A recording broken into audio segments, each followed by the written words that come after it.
Hi, and welcome to my presentation on the lymphatic system and immunity. So in this chapter, we're going to cover both the lymphatic system and the immune system. The immune system is a strange system, though, because it's not actually one of the 11 organ systems, since it doesn't have any organs that specifically belong to it.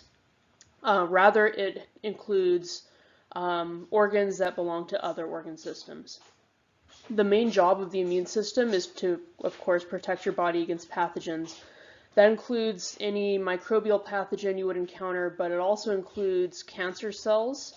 But it does not literally include every pathogen because prions are not protected against by the immune system. Prion is a misfolded protein that causes other proteins around it to misfold in the same way. Prions cause a variety of degenerative brain diseases, the most famous of which is mad cow disease. So since the prion is just a protein, there's nothing that the immune system can really do to protect you from it. Other pathogens, though, the immune system can protect you from. Some of the main parts of the immune system are your skin and the different mucous membranes of your body, which would be always at the interface between your body and the environment. So your skin is in the integumentary system, and those mucous membranes would be found in the digestive, reproductive, urinary systems, and actually the respiratory system. The immune system also includes the white blood cells in your blood, as well as some of the proteins in your blood. So those are part of the cardiovascular system, although of course those white blood cells would be forming in the bone marrow, not in the blood itself. Then the entire lymphatic system belongs to the immune system as well. And you also have other cells that are not white blood cells but are immune cells in basically every tissue in your body. So every tissue has some type of immune cell in it. Then the lymphatic system is more restricted. It includes the lymphatic vessels, the lymphoid organs, and lymphatic tissue. The lymphatic vessels, or the lymph vessels, are similar to blood vessels, but a bit different. They also run all over your whole body, but with blood vessels, you have arteries coming out of the heart, and then they turn into capillaries, then that turns into veins, and that goes back to the heart. The lymphatic vessels actually have closed ends, so the fluid would be running not from and then back to a place, but just from your tissues back to the heart. And then the lymphoid organs, which are the actual proper organs in the lymphatic system, are the spleen and the thymus and the lymph nodes. And then you also have lymphatic tissue, which is not organized enough to be considered an organ. It actually doesn't have multiple tissue types, so it can't be considered an organ. But that would be your MALT, the mucosa-associated lymphatic tissue, and your lymphoid follicles. The most common example of a lymphoid follicle is a tonsil. These are basically collections of lymphatic tissue found in various locations around your body. The lymphatic system has several major functions. First, it functions in fluid homeostasis by returning fluid that is lost from the blood back to the cardiovascular system. So as we covered at the end of the last chapter, when blood is flowing through capillaries, at the arterial end of the capillary bed, water is going to be pushed out from the blood into the tissues, and then on the venous end of the capillary bed, water will be returned to the blood from the tissues by osmosis. However, overall, you're losing more water on the arterial end of the capillary bed than what you regain at the venous end. So overall, that's going to create a problem for you eventually, where you're losing water from the blood but not putting it back into the blood. If you didn't have any way to correct that, you would end up having low blood volume, low blood pressure, and swelling all over your body, and you would probably eventually die of low blood pressure, actually. So to prevent that from happening, your body needs some way to return that extra fluid that's been lost from the blood back to the blood, and it uses the lymphatic system to do so. So all of that extra fluid that's being lost from the blood to the tissues is actually going to end up in a lymphatic vessel, and the lymphatic vessels will all drain into the cardiovascular system blood vessels. The lymphatic system also functions in fat absorption. So most nutrients will absorb across the intestinal wall into your bloodstream, but fats, the big ones at least, don't do that because they're too big actually to diffuse that way across capillary walls. So they are going to end up absorbed into the lymphatic vessels with the lymph, and those vessels will carry them to the cardiovascular system with the rest of the fluid that they carry. Finally, the lymphatic system functions in immunity, which is one of its most important functions. Well, that and fluid homeostasis would be its most important functions. So the lymphoid organs are really important here. Also, the lymphatic tissue that you have around your body, all those places where you have that tissue is basically functioning for immunity. It's kind of scanning for pathogens that may be coming into your body and allowing immune cells to react to them. Your lymphoid organs in particular can filter pathogens from the blood. They act as kind of a storing house for white blood cells, allowing those cells to react to pathogens that enter the lymphoid organs. And the lymphoid organs are important for making sure that your white blood cells mature properly. So first we'll go over the lymphatic vessels in more detail. Those are basically mirroring your blood vessels running throughout your whole body. So every capillary bed is going to have some lymphatic vessels next to it. But the main difference between the blood vessels and the lymphatic vessels, again, is that your lymphatic vessels have closed ends. So you don't go arteries, capillaries, veins. You just start with a capillary, a lymphatic capillary, and then go into progressively larger lymphatic vessels. And that capillary would have a closed end. So lymphatic capillaries are the smallest lymphatic vessels. Then those are going to drain into the lymph collecting vessels, which are larger. Those drain into the lymph trunks, which again are larger, and then those finally drain into the lymphatic ducts, which are the largest lymphatic vessels. Then the lymphatic ducts are going to drain into your veins. They will be draining right where your subclavian and jugular veins are merging together. They will drain right into that junction. Most of the lymphatic vessels drain into the junction on the left side of your body, but you also have some drain on the right. Then all of that lymph is going to enter the bloodstream and return to the heart, ultimately in the superior vena cava. So in this diagram here, you can see this juncture between the subclavian vein and the jugular vein, and this is right where your lymphatic ducts are going to drain into the veins. So here's a lymphatic duct draining into the vein system right at that point. Then that's ultimately going into the superior vena cava and then into the heart. And most of the body would be draining into the left side, the left jugular and subclavian junction, and then just a little bit of your body is draining into the right side. Around your small intestine, you also have some specialized lymphatic capillaries that we call lacteals. They're designed not only to absorb the extra fluid that's coming from the blood, but also to absorb fat. And then once they have done that, they have absorbed that fat, then you have lymph in there that has fat in it as well. We call that chyle. The way that fluid is draining into the lymphatic vessels is all depending on pressure. So the lymphatic vessels will have a very low pressure in them, and that creates a problem for returning that lymph to the cardiovascular system, especially since most of it has to go upwards against against the force of gravity. So you have a few different mechanisms that will help the fluid flow, help the lymph flow through those lymphatic vessels despite their low pressure. First, you have the auxiliary muscle pump, which is basically the skeletal muscle pump. So for all the lymph vessels, the lymphatic vessels that are running in between your muscles in your limbs, when your muscles contract, that fluid is getting pushed through the lymphatic vessels. Then you also have the respiratory pump playing a role, so that whenever you inhale, Whenever you inhale, the thoracic cage or the thoracic cavity volume goes up and the pressure goes down, which means that in the abdominal pelvic cavity, the volume is going down and the pressure is going up. All the lymphatic vessels that are running through the abdominal pelvic cavity are being squeezed, so the lymph will flow through them. So the lymph is flowing through your abdominal pelvic lymphatic vessels when you inhale. Then when you exhale, the opposite thing happens.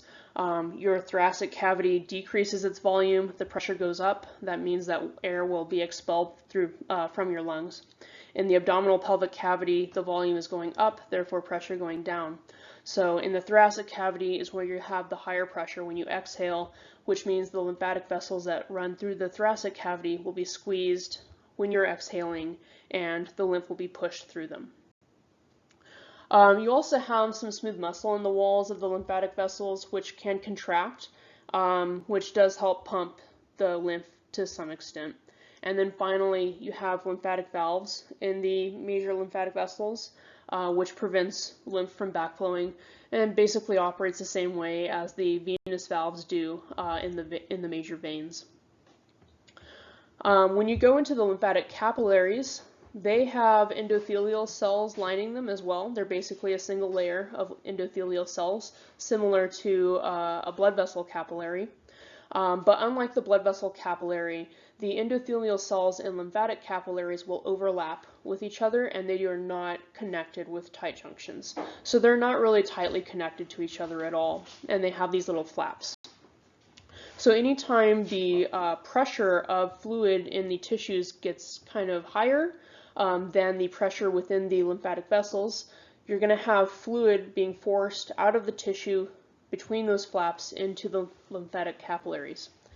Then if the fluid in the tissues drops below the pressure, well, I should say if the pressure of the fluid in the tissues drops below the pressure that's in the lymphatic vessels, then no fluid will be pushed from the tissue into the lymphatic vessels. It'll just stay put. So in this way, you kind of have automatic regulation of how much fluid is entering the lymphatic vessel system as lymph. So you're not going to be losing too much fluid to the lymph. If you don't have that much fluid in your tissues, then it's just going to stay there because it's not going to be exerting a lot of pressure. If you, on the other hand, have a lot of fluid in your tissues, that's going to be exerting a more significant pressure, and it's going to force itself into the lymphatic capillaries through those flaps just until the pressure drops enough so that it doesn't happen anymore. And at that point, you will have a regular volume of fluid or a regular amount of fluid in your tissues. Cells are also able to get through those flaps and enter the lymphatic capillaries. So it's very easy for your immune cells to get through there, and also for pathogenic cells and for cancer cells as well. So that's kind of important. Whenever you have pathogens in some location in your body, you don't want them to spread just willy-nilly through the body. You want them to either stay put or spread in ways that you are controlling. So it's very easy for those pathogens to enter the lymphatic capillaries, and that's actually a good thing for you because that means that they're draining into a place where they're going to be going through a lymph node, and you have a lot of white blood cells in your lymph nodes. So they're being basically ferried directly to a hot spot in your body for white blood cells that will be able to respond to those pathogens, recognize them, and destroy them. So this diagram kind of shows how the lymphatic capillaries relate to the blood vessel capillaries. Here you have a capillary bed, and in green you have the lymphatic vessels, and these little ones are all lymphatic capillaries. So you can see they all have a closed end. They don't lead anywhere except backwards. So as fluid is being pushed out from the blood on the arterial end of this capillary bed, that extra fluid is going to be taken up into the lymphatic capillaries and is going to drain through the lymphatic vessels, ultimately back to the superior vena cava in the heart. Then this is a zoomed in view showing the endothelial cells of those lymphatic capillaries and how they overlap but are not tightly connected to each other. So whenever you have too much fluid coming out of the blood, and the pressure of the fluid in the tissues rises because you have more fluid there, the pressure is going to push these flaps open and fluid will enter the lymphatic capillary and become lymph and be returned ultimately to the blood. This is an immune cell, a white blood cell that's actually entering that lymphatic capillary through this flap as well. So white blood cells and also pathogenic cells will find it very easily to get through these flaps and get into the lymphatic vessel system, which is going to take it ultimately to a lymph node where the pathogens can be dealt with. Okay, so now we'll focus on the lymphoid organs and your lymphatic tissue. For both the organs and the tissue, the most common type of tissue that you have there is the reticular connective tissue. So for lymphatic tissue, it's only one tissue type, so it's only the reticular connective tissue. For lymphoid organs, they're mostly made out of reticular connective tissue, but they also have other tissue as well. Reticular connective tissue is something that we went over in ANP1. The main type of protein fiber that it contains is the reticular fiber, which is a very thin type of collagen fiber that's arranged in these little nets. So reticular actually means net-like, and reticular tissue has these reticular fibers that basically form a net. And that net basically allows for filtration, and it allows for delicate cells to kind of be suspended there. So in these kind of nets of your reticular connective tissue, you're going to have a lot of immune cells, a lot of white blood cells there waiting, and then when pathogens pass through the lymphatic tissue or the lymphoid organ, they're going to be filtered through those nets and introduced to all of the white blood cells that are there waiting. So you have several cell types that you find in the reticular tissue in the lymphatic system regularly. First, you find a lot of lymphocytes, which are the agranular white blood cells. They will be actually maturing in lymphoid tissue. That's why they're called lymphocytes. Those are the B cells and the T cells, and also natural killer cells. Then you also have phagocytes, which are macrophages and dendritic cells for the most part. In the blood, you have monocytes. When monocytes leave the blood and enter the tissue, they mature into macrophages. So a monocyte in the blood is going to be a monocyte that's in a tissue other than blood is going to be a macrophage. So the macrophages and dendritic cells are basically, well, they're waiting to eat pathogens. That's why they're called phagocytes.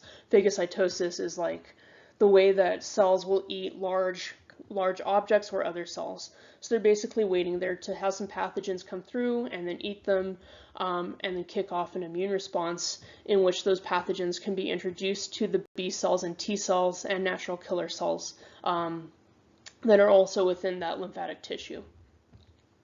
Then you have reticular cells, which are not immune cells. They're making the extracellular matrix of the reticular tissue. So depending on what exactly where we are in the body, which lymphoid organ this is exactly, or where the lymphatic tissue is in the body exactly, you might have different proportions of immune cells, and you might have different immune cells there. Not all of them are going to be there in every example of lymphatic tissue, but you will always have the reticular cells there, since they're making the extracellular matrix for that tissue in the first place. One of the main types of lymphatic tissue you have in your body is MALT, or mucosa-associated lymphatic tissue. It's basically little clumps of lymphatic tissue that are going to be found in your mucous membranes. Your mucous membranes are always exposed to the environment, so those are places where pathogens could be coming into your body, and you're going to have these little clumps of MALT in those membranes so that when pathogens come in, they'll maybe encounter a clump of lymphatic tissue and your immune system will have a chance to respond to them before they get further into your body. So the main places to find MALT in your body are going to be the GI tract or the gastrointestinal tract, the respiratory tracts, and also the genitourinary tracts. This is not well organized tissue, it's just a little clump. of the lymphatic tissue that'll usually have kind of diffuse borders so that you can't tell exactly where the lymphatic tissue ends and the tissue surrounding it begins a lot of the time. And it doesn't have what you call a capsule, which would be like almost like a membrane made out of another type of connective tissue that's just keeping that lymphatic tissue separate from what's around it. So if it had a capsule, then that would technically be two tissue types in there, so that would make it an organ. So the fact that it's just lymphatic tissue, not an organ, means you know it only has that reticular lymphatic tissue in it. It doesn't have anything else, so it doesn't have a capsule. There's nothing dividing it from the tissue around it. The main cell type that you have in your malt, apart from the reticulocytes, of course, is your B and T cells, which are the main types of lymphocytes that you have. So they're there waiting for pathogens to come by that can be introduced to them. You also have some specialized malts, which would be the lymphoid follicles. They're also called lymphoid nodules. In that type of malt, the main cell type that you have is the B cell. So you don't really have T cells, mostly just B cells. And you have just a few places in your body where you have those lymphoid follicles, the most famous one being your tonsils, but you also have Peyer's patches, which are found in the small intestine, and you have the appendix, which is coming off of the large intestine. So here you can see some histology of the malt. It's these places where you have a lot of really dark cells, darkly stained cells. So this is your malt, a little clump of lymphatic tissue. You can see that on the kind of top edge, it's kind of fanning out into the surrounding tissue, and there's not really a clear border between the malt and the tissue around it. Same thing down here. There's places where it looks like there's a pretty clear border, and then there's places where it looks like the border is less distinct. There's really nothing making that separation. The tissue just ends wherever it happens to end. And here's an image of the intestine. You can see little clumps of malt that are scattered all along the length of your intestine. Then right here, you have your Peyer's patches, and then here's your appendix.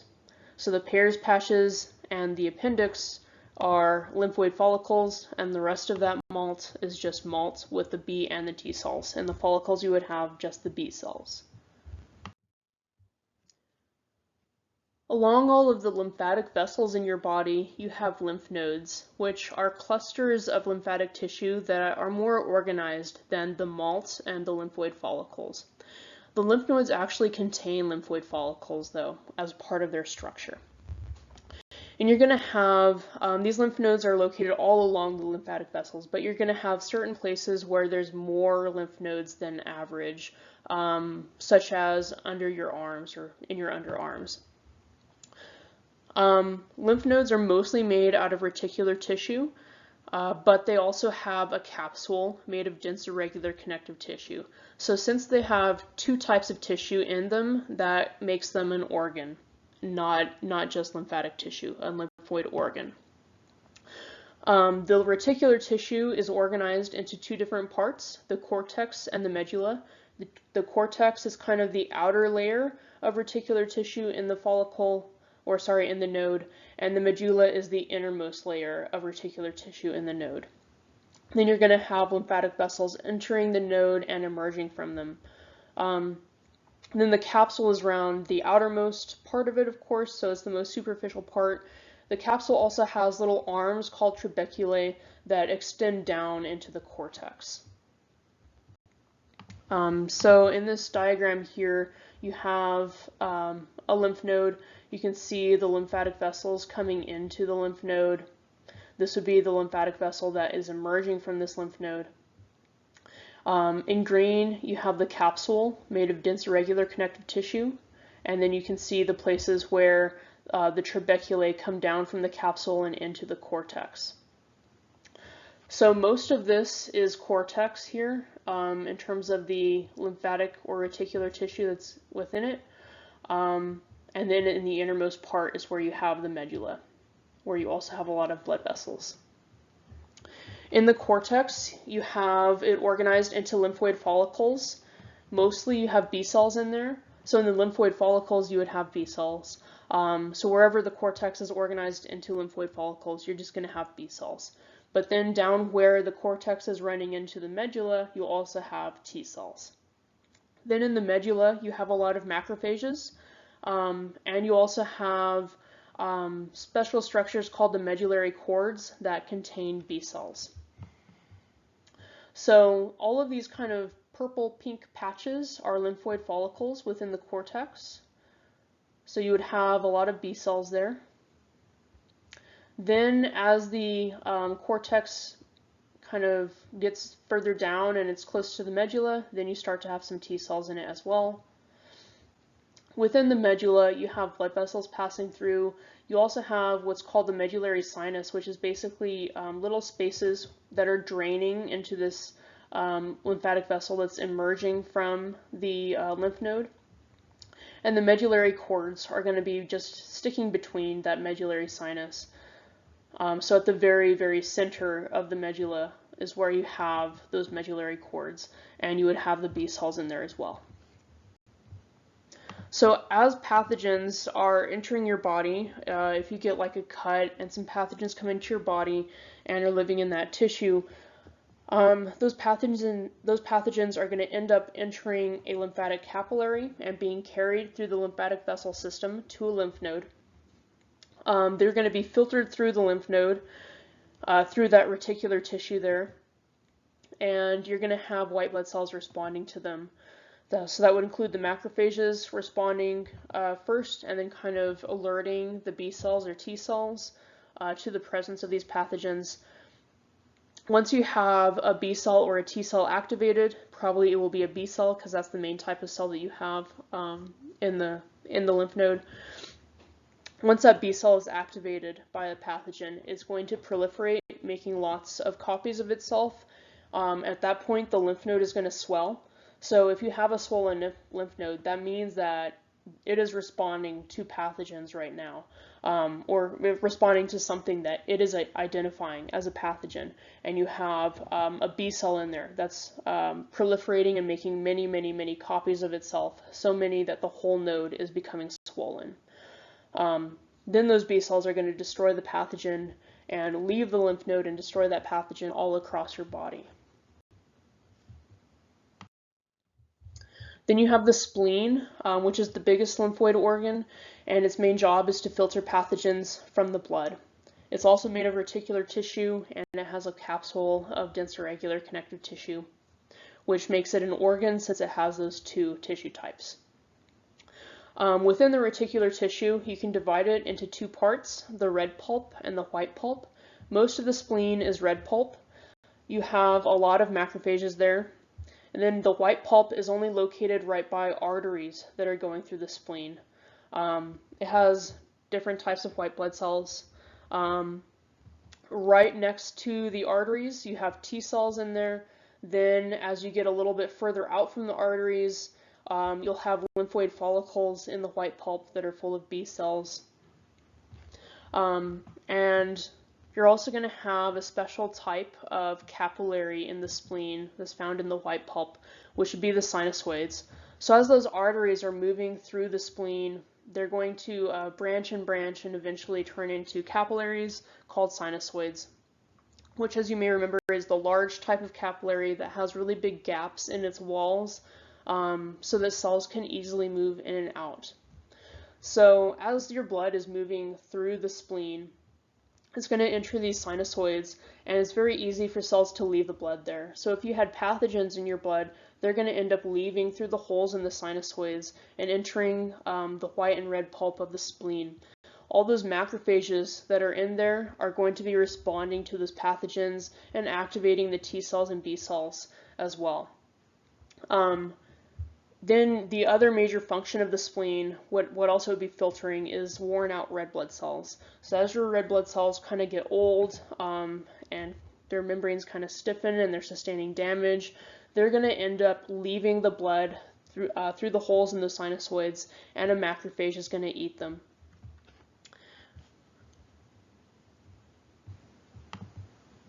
So in this diagram here, you have the spleen. And most of this here is reticular tissue, and most of it's the red pulp. So all of this kind of pinkish, well, maybe not pinkish, so like a light purplish stuff, all this light purple stuff is the red pulp. And then right next to your arteries, you have white pulp. It kind of looks gray here. So this gray looking part of the white pulp is where you have the T cells. Then as you move out from there, you get these little blue patches. These are the lymphoid follicles of the white pulp that have B cells. Then you're also going to have your macrophages all throughout the red pulp. This is going to be a sinusoid. So this artery would branch, branch, and branch, turn into a sinusoid, and then the sinusoid here is actually draining into a vein that's going to leave the spleen. But while it's a sinusoid, it's very easy for cells to enter and leave. So your pathogens and your worn out red blood cells are going to be leaving through the sinusoids and will be filtered through the spleen and probably eaten by a macrophage. Then the last lymphoid organ is the thymus, which is located in the chest in the mediastinum, just above the heart. The thymus is a really unusual organ because it's larger in children, and then as you age, it gets smaller and smaller and is replaced with fat. So by the time you're an adult, you have very little actual thymic tissue left. Almost all of your thymus has been replaced with fat already. The job of the thymus is to proliferate and mature T cells. And those T cells are supposed to live for basically your entire life. So it should be that as a child, you're maturing your T cells. By the time you're entering puberty, they're basically mostly matured. And then as an adult, you would have very little need, if any, to continue maturing T cells because you already have all the ones that you need and they're mature.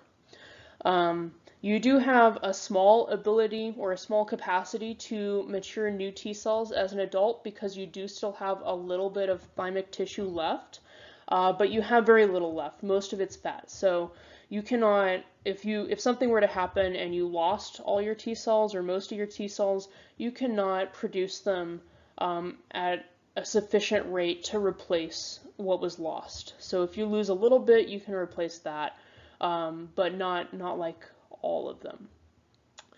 In order for the thymus to mature those T cells, it has to have the thymic hormones, which you may have gone over in ANP1.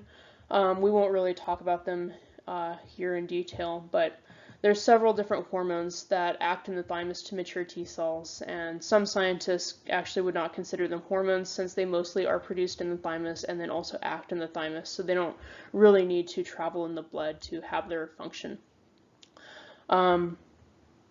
The thymus is consisting of reticular tissue surrounded by a capsule of dense irregular tissue, just like the other lymphoid organs.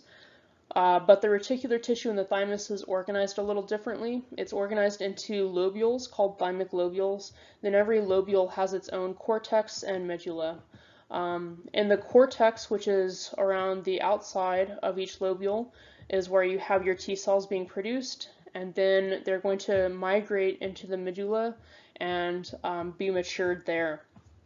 So what the medulla is really doing to destroy those T cells, to mature those T cells, is to identify all the T cells that are going to identify or respond to your own tissues, basically. So when you're producing T cells that can respond to all types of things.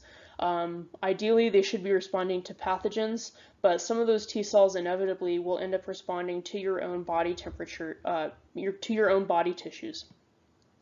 If you let those T cells get out of the thymus and enter the blood, those T cells can be activated in response to encountering your own body tissues, and they would attack those tissues, which would be bad. That would be an autoimmune condition where your immune system is basically attacking some part of your own body because it thinks it's a pathogen. So it's really important that the thymus is able to identify all T cells that might respond to your own tissues and destroy them before they're able to leave and enter your bloodstream. Then finally, the only type of immune cell that you have in the thymus is the T cell. You don't have any B cells there. You do have, of course, have the reticulocytes still. They're actually called T cells because they mature in the thymus. So here's the location of the thymus in your chest and the mediastinum. Although it wouldn't look like this as an adult because most of it is going to be fat, and you'll just have a little bit of actual thymic tissue left. Then if you were to section that thymus, you would see the lobules. So here's a lobule, here's a lobule, here's a lobule. The darker region here is the cortex, and the paler region in the middle is the medulla. So your T cells are proliferating in the cortex, and then they're going to migrate to the medulla. Once they get there, the medulla is going to identify any of those T cells that are recognizing your own tissues as foreign, and it's going to destroy those T cells. So the only T cells that would make it out into the blood would be T cells that are identifying pathogens as foreign and not identifying your own tissues as foreign. Okay, so that was the lymphatic system. Now we'll go over the immune system. So of course, as mentioned, the job of the immune system is to protect you against pathogens. So pathogens can include bacteria, fungi, protists, which is a type of eukaryote, a type of microscopic eukaryote, parasites like parasitic worms, viruses, cancer cells, toxins, and prions. But the immune system actually does not protect you against prions, even though that is a type of pathogen. It would be protecting you against all the others, though, in general. It can even protect you from some toxins. Not all of them, of course, but from some of them. You have 3 lines of defense in the immune system. The first line of defense is physical barriers that keep things out of your body. So that's your skin and the mucous membranes. Then you have the second line of defense, which is innate immunity. Innate immunity is a very general type of system, so it's going to respond to basically any type of pathogen at all.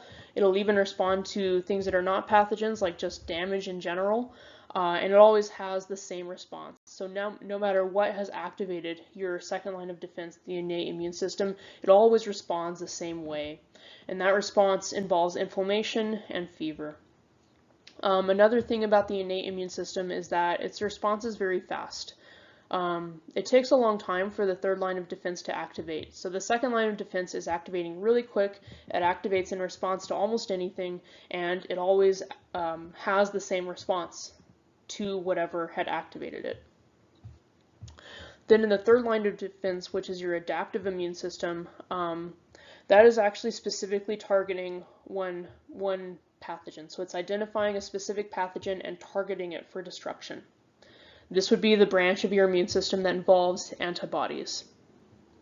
In order for the adaptive immune system to target a specific pathogen, that pathogen has to have an antigen. An antigen is going to be a molecule or a piece of a molecule that it's possible for an antibody to recognize specifically, which means that that antibody would bind to that antigen and not to any other molecule, only to that antigen. That's the way that your adaptive immune system is going to identify a pathogen.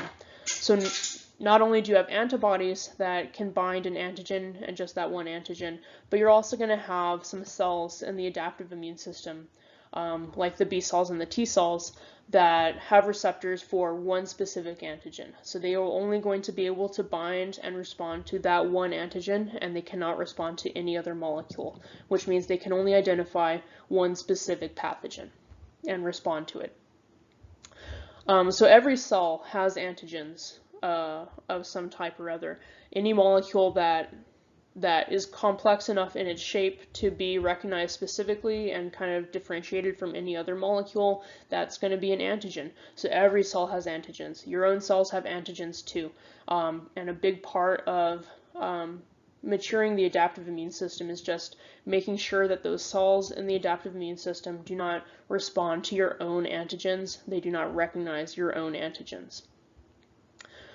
The adaptive immune system's response is very slow. It takes days to weeks for it to get going, whereas the innate immune system is ready to go basically right away.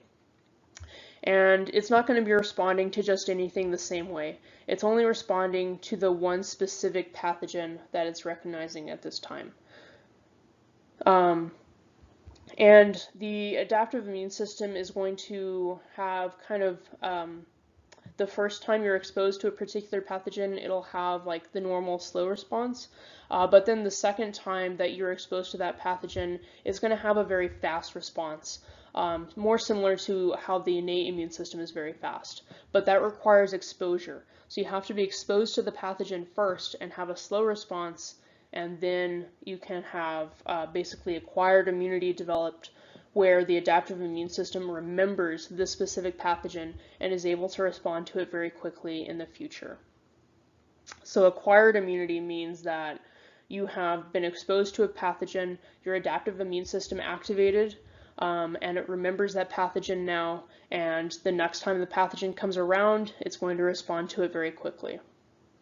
You have two branches of the adaptive immune system: the cell-mediated branch and the humoral or antibody-mediated branch. The cell-mediated branch involves the T cells and their responses to pathogens based on antigens.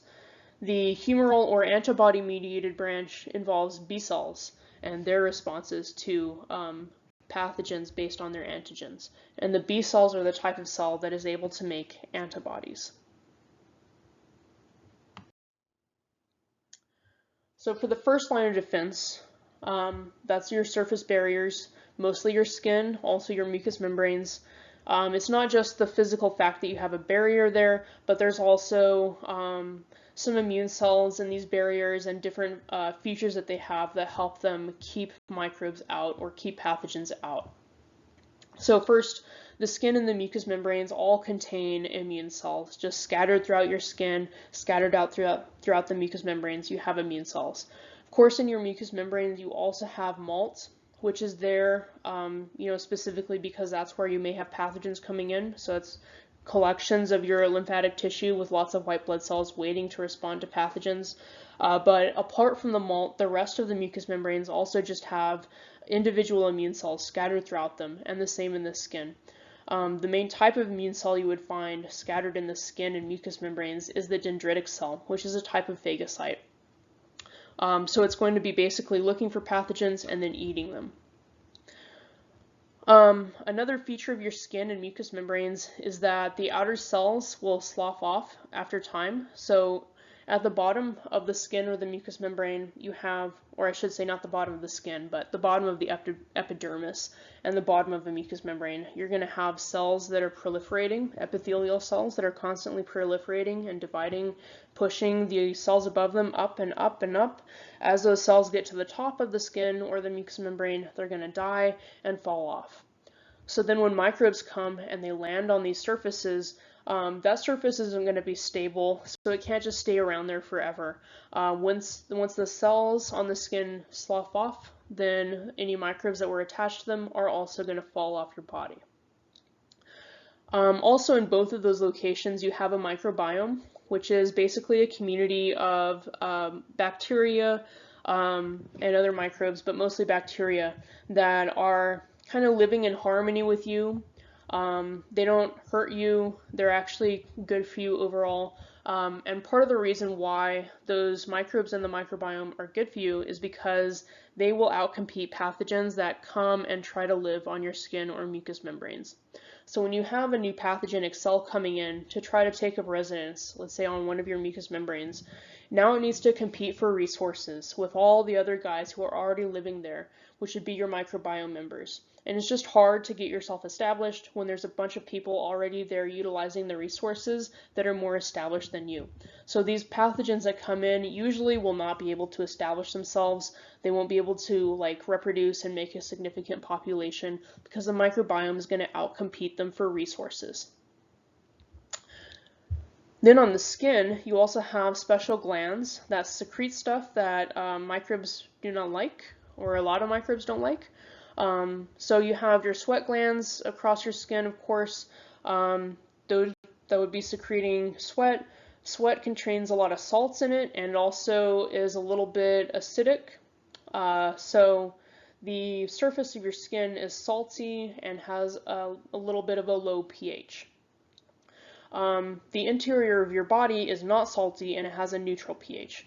So any microbe that's going to make you sick has to be able to live inside your body. So it has to like no salts and a neutral pH.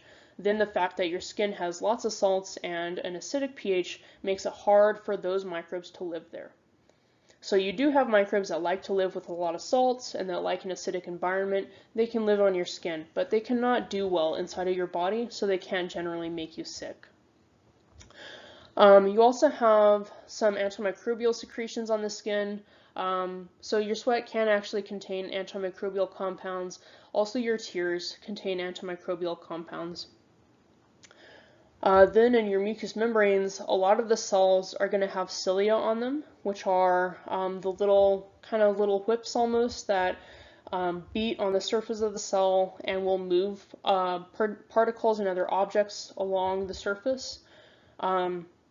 So for instance, lining your respiratory tract or lining the upper parts of your respiratory tract, the cells in those mucous membranes are going to have cilia on them. Then if you breathe in some particles, some dust, some pathogens, it's going to land on those mucous membranes, and the cilia is going to kind of move it up and out. First, actually, it's going to get caught in mucus. All your mucous membranes, of course, produce mucus. So any particle or pathogen that comes in there and lands on the mucous membrane gets caught up in the mucus, and then the cilia, if they're there, are going to move it up and out. Then certain organs that are attached to mucous membranes or communicate with mucous membranes will have a pH that is not beneficial for bacteria that could make you sick. So the stomach, of course, has a very low pH, so that's the main example of this. When you actually have pathogens coming in and landing on your respiratory tract, they get caught in mucus, cilia moves them up and out. They don't go out of your body, they just get out of the respiratory tract and then you swallow them. Then they go down to the stomach where they die because of the very low pH. So almost any pathogen that you eat that makes it into the stomach, it's going to die there because of the very low pH. In order to get sick from those pathogens, you have to eat so frickin' many of them that not all of them can die by the time they get out of the stomach. Or there's a few pathogens that actually do like the acidity of the stomach, like H. pylori that causes stomach ulcers that likes an acidic environment, so it's fine there in your stomach. But it wouldn't be fine in the rest of your body, which is neutral. The bladder also has an acidic pH due to urine, and the vagina has an acidic pH as well due to bacteria there in the microbiome. So it's harder for microbes to establish themselves there that would also be happy living at a neutral pH in the rest of your body. So if you're going to be happy as a microbe living in the bladder or vagina, you probably like an acidic pH. If you tried to move into the rest of the body, the pH is neutral, you're probably not going to like it there, and you're not going to be able to be established and create an infection. Then finally, you also have on your skin the lacrimal apparatus, which is the tear glands and also the ducts that carry those tears away. So your tears actually contain antimicrobial compounds, and they're just washing pathogens off of your eyes, and then that all drains into those ducts, which ultimately is leading into your throat and ultimately leading down to the stomach, where everything can die in the extreme pH down there. So that's an overview of your first line of defense. Then you have your second line of defense, which is the innate immune system. So here's a summary of your innate immune system. You have a bunch of cells that are part of the innate immune system. You also have several types of chemicals, and then you have some characteristic functions of the innate immune system. So for the cells, you can divide them into either phagocytes or non-phagocytes. Phagocytes would be the immune cells that are able to eat other cells like pathogens. Non-phagocytes are immune cells that do not eat pathogens. Your phagocytes in the innate immune system are the neutrophils, eosinophils, macrophages, and dendritic cells. Then remember that macrophages, when they're in the bloodstream and immature, are monocytes.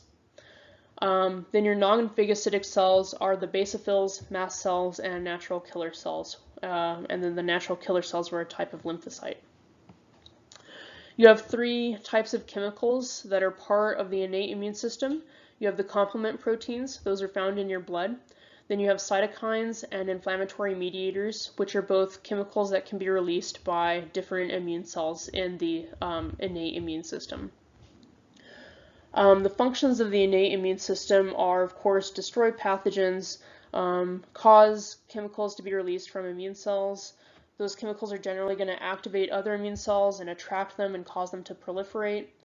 And then to activate the third line of defense, the adaptive immune system. Then another couple more functions of the innate immune system that are specific to the innate immune system are causing inflammation and fever.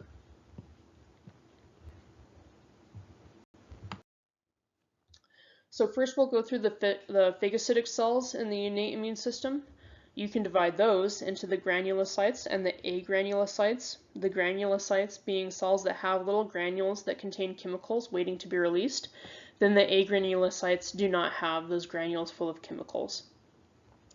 So the granulocytes are the neutrophils and the eosinophils. Then the agranulocytes are the macrophages and the dendritic cells. So a neutrophil is the most common type of phagocyte in the body. It's also the most common type of white blood cell in the blood. But each neutrophil doesn't accomplish a lot, actually, because a neutrophil is going to actually eat just one bacteria and then it dies. So you have a lot of them, but each one can only eat one. Neutrophils are going to be in your bloodstream as a white blood cell until the innate immune system is activated. So once the neutrophils become activated, then they will leave the blood and enter the tissue wherever you're having that innate immune response. In addition to eating cells, neutrophils can do something called the respiratory burst or the oxidative burst, which is where they very quickly increase their metabolism when they're activated, and then their metabolism is generating ROS, or reactive oxygen species. Reactive oxygen species are chemicals that involve oxygen, such as hydrogen peroxide. They usually have just one unpaired, well, somewhere on them they'll have an unpaired electron, which makes them very reactive. So they're basically going to react with proteins or DNA, with almost anything they come across, because they're very reactive.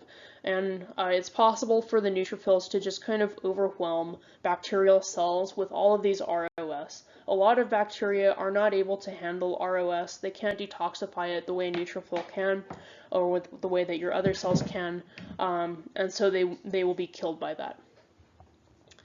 So neutrophils are kind of a general purpose phagocyte. They will be activated any time that you have an innate immune system response.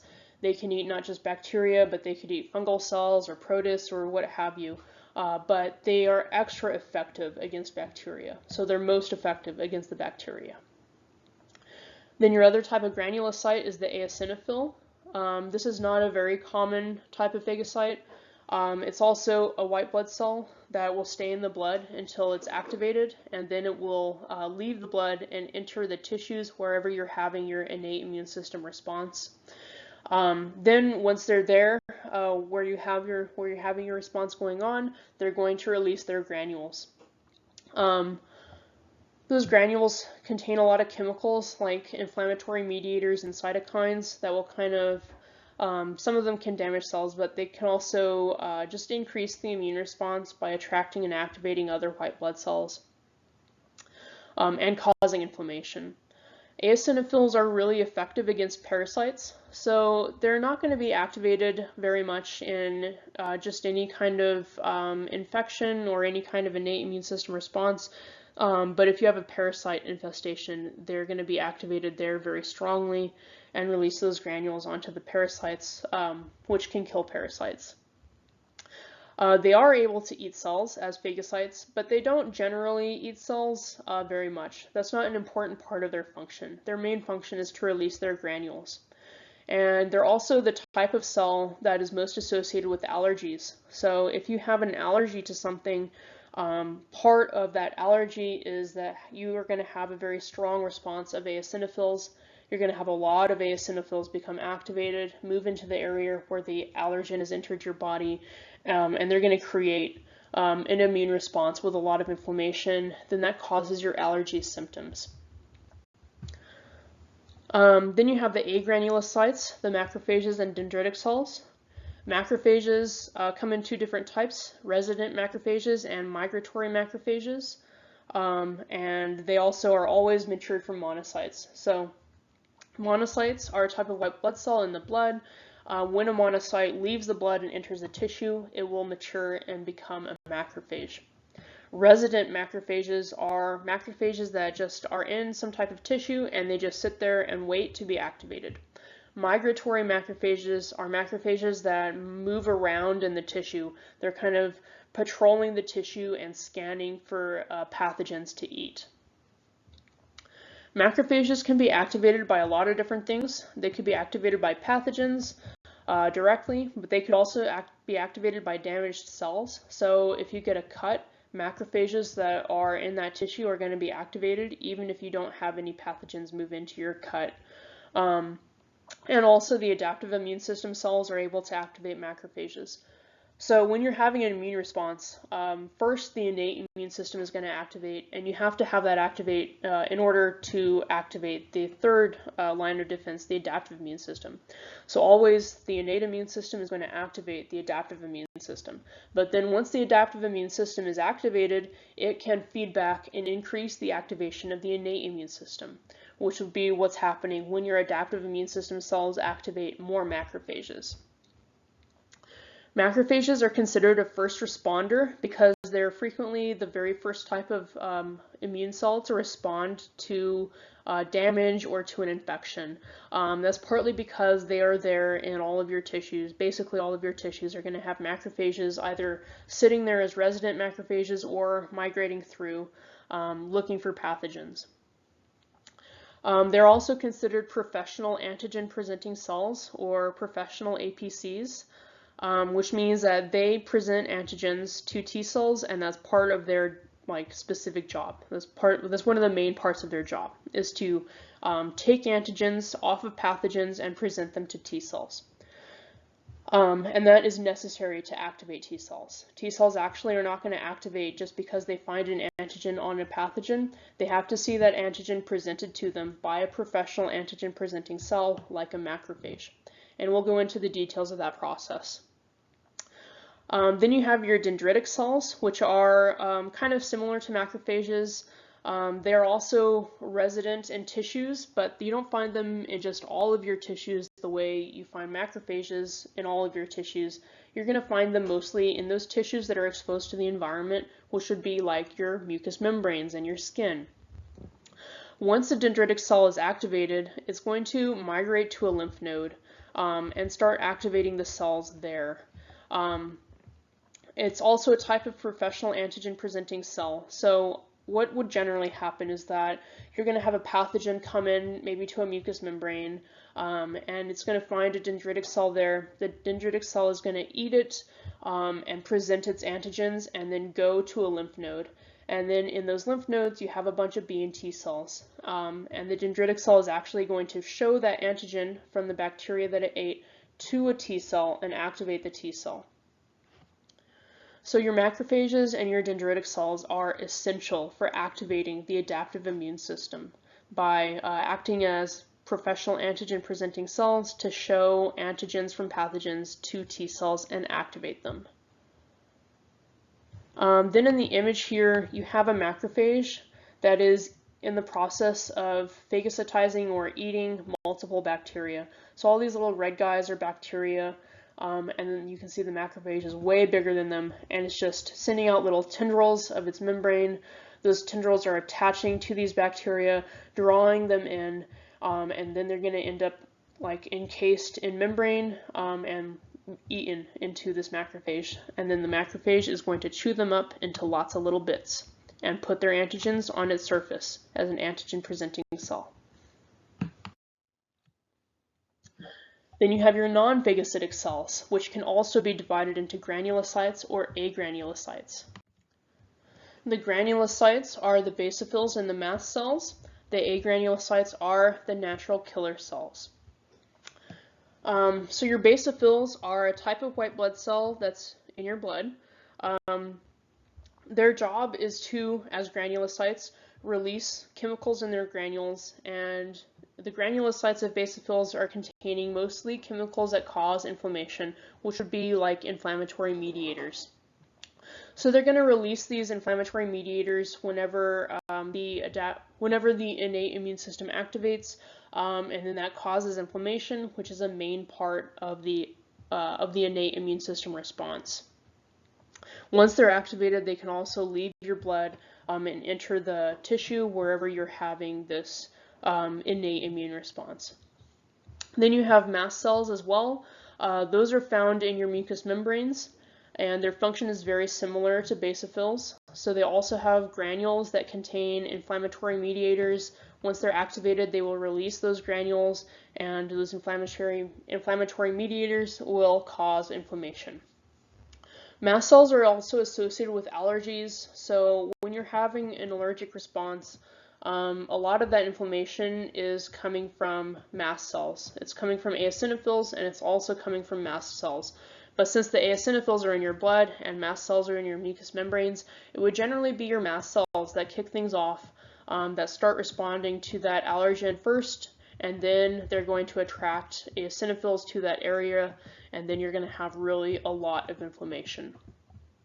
Mast cells are also considered a first responder type of cell because they're frequently among the first to respond to pathogens that come into your tissues.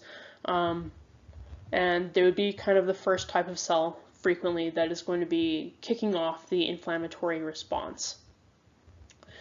Then your agranulocytes would be just the natural killer cell, which is a type of lymphocyte like B cells and T cells. The natural killer cell is a very special type of cell.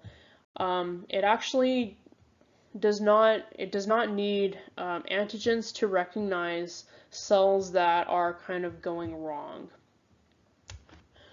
So your B cells and your T cells can only recognize a pathogen by its antigens. Natural killer cells do not require antigens to recognize the type of cell that they need to destroy. But they also don't just destroy like bacteria that they find laying around. They don't recognize just bacteria or just fungi or whatever like that. They will destroy specifically cells of your own body that have something going wrong with them. So that's either going to be cancer cells or cells that are infected with some pathogen. So if you have bacteria that live intracellularly, that are going to get inside of one of your cells and infect that cell, the natural killer cells can't recognize the bacteria, but they can recognize that that cell has an infection, and they're going to destroy it. Or if you have a cancer cell, the natural killer cells can recognize that that cell is not normal, and they can destroy it. And they don't need antigens to do that. So it's not really understood fully like how they're able to do this, but it does not need antigens. The way that they kill cells is going to be by releasing cytotoxic substances onto those cells. So here you have kind of a diagram of that process. This is a cell that's been infected with a virus. When the virus is latent, then the virus is basically dormant, so it's not doing anything, and this doesn't look like an infected cell, it just looks normal.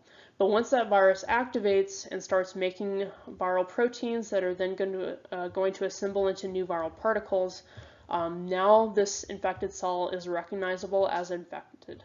And so this natural killer cell is going to notice that this cell has an infection and is going to release chemicals, cytotoxic chemicals that destroy it, and then you get this cell being destroyed. Another function of natural killer cells is to increase macrophage activation. So now we'll talk about the chemicals that are part of the innate immune system. And first you have cytokines. A cytokine is a small signaling protein usually released by an immune cell, but some cytokines are released by other cells as well for immune purposes. Actually, cytokine is not a very well-defined term. You can use it broadly to mean just any protein signaling molecule that sends messages between cells but is not a hormone, or you can use it more narrowly to mean a signaling protein for the immune system, released by an immune cell or by another cell for an immune purpose. For now, we'll be using the more narrow definition that it's, a signaling protein used by the immune system. You have different types of cytokines. Some of the most common ones are interleukins and interferons. You also have chemokines. That is a type of cytokine that causes cells to migrate. And you also have tumor necrosis factors. Those different cytokines have a lot of functions. Most cytokines, or I should say many cytokines, are able to increase or decrease inflammation. Cytokines are also generally used to activate immune cells and attract them to wherever the innate immune system has been activated at, and to cause immune cells to proliferate. And specifically, chemokines are cytokines that attract immune cells because they cause them to migrate or to move. Cytokines are also able to inactivate pathogens sometimes. And for the types of cytokines, they have kind of, I guess, themes to their functions. So you have a lot of different interferons and interleukins that do a lot of different things. But in general, interferons are cytokines that target infected cells, maybe inactivating something about them, or just marking them for the immune system. Interleukins generally are used for signaling between white blood cells. So when white blood cells are signaling each other to be activated, to be attracted, or to proliferate. And tumor necrosis factors are a bit more specialized, and they're used to kill cancer cells. In addition to cytokines, you have the complement system, which is a number of proteins that are always circulating in your blood, but they are inactivated. They would be largely produced by the liver. So whenever you have an innate immune system response, complement proteins can be activated. They actually can be activated directly by pathogens if pathogens get into your blood, but also once the innate immune system activates the adaptive immune system, then antibodies produced by the adaptive immune system can activate complement proteins. And there's a few different pathways to activate the complement, which we will go over. And complement proteins have a number of different things that they do. So one of the things they do is form the membrane attack complex, or MAC, in which multiple complement proteins will all insert themselves into the membrane of a pathogen cell and form a little pore, which allows the contents of that cell to escape, thereby destroying the pathogen. Complement proteins can also activate cells, specifically basophils and mast cells, which are cells that, whenever they activate, release inflammatory mediators from their granules. So by activating basophils and mast cells, complement proteins can increase inflammation. They're also able to do opsonization, which means that they mark they mark pathogens, and then it's easier for phagocytes to eat them. So they will cover a pathogen, and then any macrophages that are around will increase their activity and eat that cell more readily. Then finally, they can do immune complex clearing. So an immune complex is something that forms when you have a lot of antibodies that are all binding to pathogens and binding to each other. Every antibody is able to bind to pathogens on its front end and can bind to other antibodies on its back end. So, well, I shouldn't say every antibody, but many antibodies can bind to a pathogen on the front end and to another antibody on the back end. So you will get these immune complexes forming where pathogens have been coated with antibodies, and all those antibodies are attached to other antibodies on their back ends, and those other antibodies they're attached to are also coating pathogens. So you get these clumps of pathogen cells that are all kind of glued together by antibodies, which is an immune complex. Those can get kind of tricky to get rid of. You can't just leave them there because they're blocking things. Especially if they're forming kind of in the blood, then that could lead to obstructions of the blood vessels. So it's important to be able to get rid of those immune complexes. The complement proteins will help that happen by attaching to immune complexes and marking them for phagocytes, so that phagocytes will come and gradually pick that complex apart, eating all the different pathogens that are inside of it. The diagram is showing some of the functions of complement proteins and their activation. So on the top you have a couple of ways for complement proteins to be activated, either by antibodies or by pathogens themselves. The C1, C4, C2, those are all different complement proteins, also the C3, D, and B, but you don't need to know the specific complement proteins. Once the complement system has been activated, some of its functions would be to bind to pathogens, making it easier for phagocytes to eat them, which would be opsonization. They could also assemble into a membrane attack complex and cause a pathogen cell to break apart or lyse. And they can also increase inflammation by activating like cells like basophils or mast cells and then attracting them.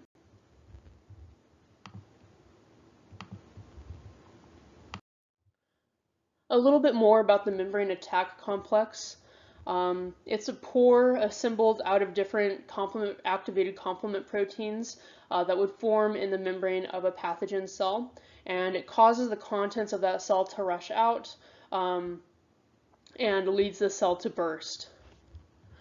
When this happens to bacteria, they will die, but it could also happen to viruses. There are some viruses that do have a membrane surrounding them. Those are called enveloped viruses. The coronavirus is actually an example of an enveloped virus.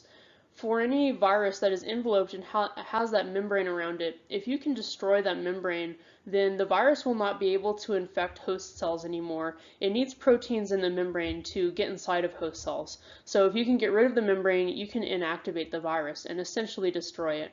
So the membrane attack complex can kill bacteria, and it can also inactivate enveloped viruses in this way. So here's kind of a graphic of the membrane attack complex formed into the membrane of a bacterial cell. You would have fluids rushing into the cell, and the components of the cell may rush out. And once you get enough fluids in the cell, it's going to break the cell apart. And this is an electron micrograph of a cell membrane that has a lot of these membrane attack complexes formed in it. All these little circles are membrane attack complexes. So the cell that has this membrane would be destroyed.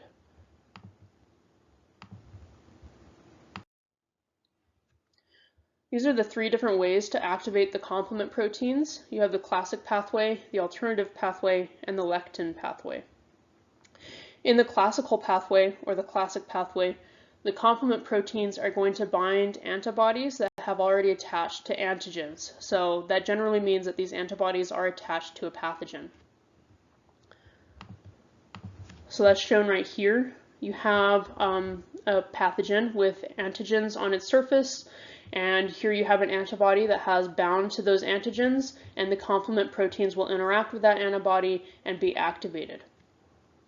You also have the alternative pathway, in which complement proteins will bind the pathogen directly and be activated by it. And that's shown right here. Here you have the pathogen, and complement proteins are activating directly on its surface. Then finally, you also have the lectin pathway. The lectin pathway involves the protein lectin, which will bind sugars. You can always find sugars on the surface of most pathogens. So those sugars will be bound by this lectin protein, and then the lectin protein will bind enzymes, and those enzymes will activate complement proteins. Excuse me. So here you see the lectin pathway. Here's sugars that are attached to the surface of a pathogen. Most pathogens would have their surface coated with different sugars and lipids and all types of things. Then the lectin protein right here is able to attach to those sugars. Here you have an enzyme attached to the lectin protein, and this enzyme is activating complement proteins.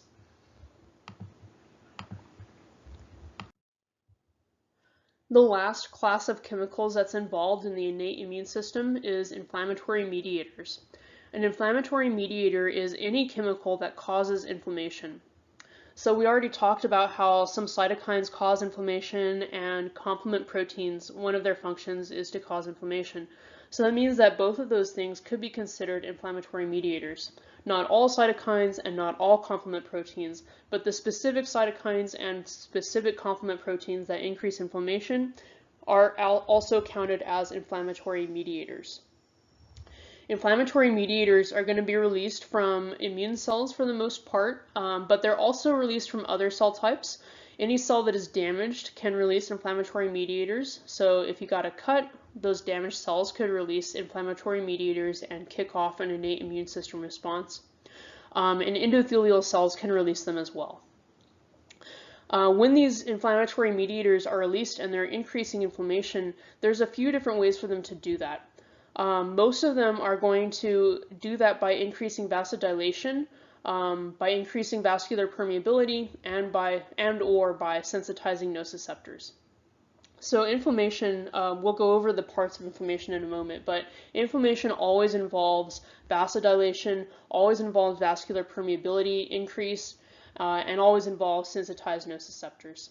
When you have more vasodilation, that means you're getting more blood flow to this affected area, which brings in more immune cells.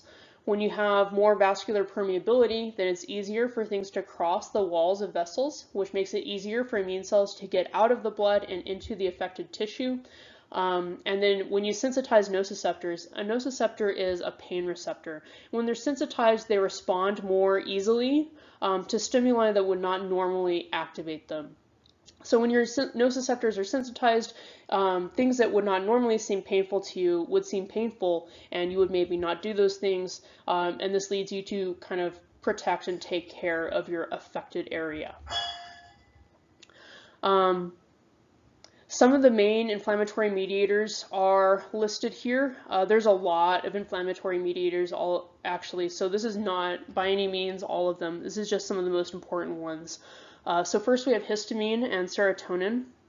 Both of those are actually neurotransmitters in the brain, but in the rest of the body they act as inflammatory mediators. They are contained in the granules of mast cells and basophils, and then when those cells are activated and they release the contents of their granules, then the histamine and serotonin are released, and they're going to increase inflammation by causing vasodilation and increasing vascular permeability. Then you also have bradykinin. Bradykinin is made from proteins in the plasma of the blood, and it actually does not directly affect inflammation at all. It affects inflammation indirectly by causing other inflammatory mediators to be synthesized, which would be prostaglandins and leukotrienes. Both prostaglandins and leukotrienes are synthesized from this lipid called arachidonic acid, which is found in the membrane of basically every cell. So once bradykinin is synthesized, then you can start synthesizing your prostaglandins and leukotrienes from arachidonic acid. Prostaglandins and leukotrienes are both inflammatory mediators, so they're both increasing vasodilation and vascular permeability, sensitizing nociceptors as well. For prostaglandins, they can have their synthesis inhibited by a bunch of different drugs.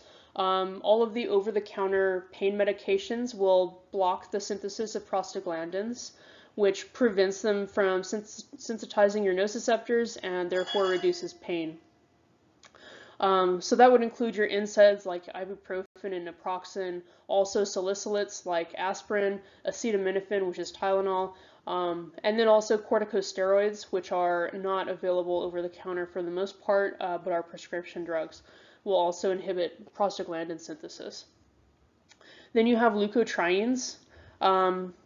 Their main job actually is to attract immune cells, so they do have effects on vasodilation and vascular permeability, but they have stronger effects on attracting immune cells.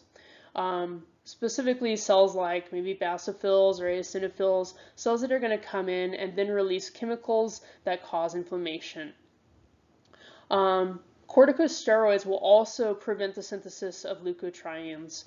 So your over-the-counter pain medications will only prevent the synthesis of prostaglandins, but if you're on corticosteroids, that prevents the synthesis of prostaglandins and leukotrienes, which means that corticosteroids are having a much stronger anti-inflammatory effect than the over-the-counter pain medications would have. Then in addition, of course, you have your cytokines that cause inflammation and the complement proteins that cause inflammation. Those are both counting as inflammatory mediators. And a final note to make is that histamine and leukotrienes, in addition to causing inflammation in the lungs, they will actually increase mucus production and cause bronchoconstriction, which is the constriction of your airways. So that comes into play in certain allergic responses and in asthma. And this diagram here is showing a variety of inflammatory mediators. So you have some that are located in granules that are part of granulocytes like basophils, mast cells, eosinophils. So that would include like histamine and serotonin. Then you also have inflammatory mediators that would be synthesized by those cells when they're activated, including the prostaglandins and the leukotrienes, and certain cytokines, and other things as well, as you see. Of course, the prostaglandins and leukotrienes cannot be synthesized unless you also have bradykinin, which would be synthesized from the plasma. The kinin system there is bradykinin. And then you also have the complement proteins that can increase inflammation. So now we'll go over inflammation and the inflammatory response. You can divide inflammation into two phases. So first, phase 1. In phase 1, the inflammation is basically getting started, and you have your 4 cardinal signs and symptoms arise. Inflammation would be triggered in the first place by inflammatory mediators. Those mediators could be released from a mast cell, from a basophil, or from a damaged cell. There's, of course, a lot of other cells that will release inflammatory mediators, but in general, these are the first cell types that would release those mediators, especially the mast cells and damaged cells. Since those are located in the tissue where you would have pathogens come in, or maybe a cut or something like that. Once those inflammatory mediators are released, they will cause vasodilation, increase vessel wall permeability, sensitize nociceptors, and you're going to get your 4 cardinal signs and symptoms of inflammation, which are heat, redness, swelling, and pain. So the first 3, heat, redness, and swelling, are signs, because those are objective things that you could look at the patient and see that they are there. Or for heat, you would have to touch the swollen area and feel that it's warm. Pain is a symptom because pain is subjective. So the patient has to report that to you. You can't know how much pain they're in unless they report it to you.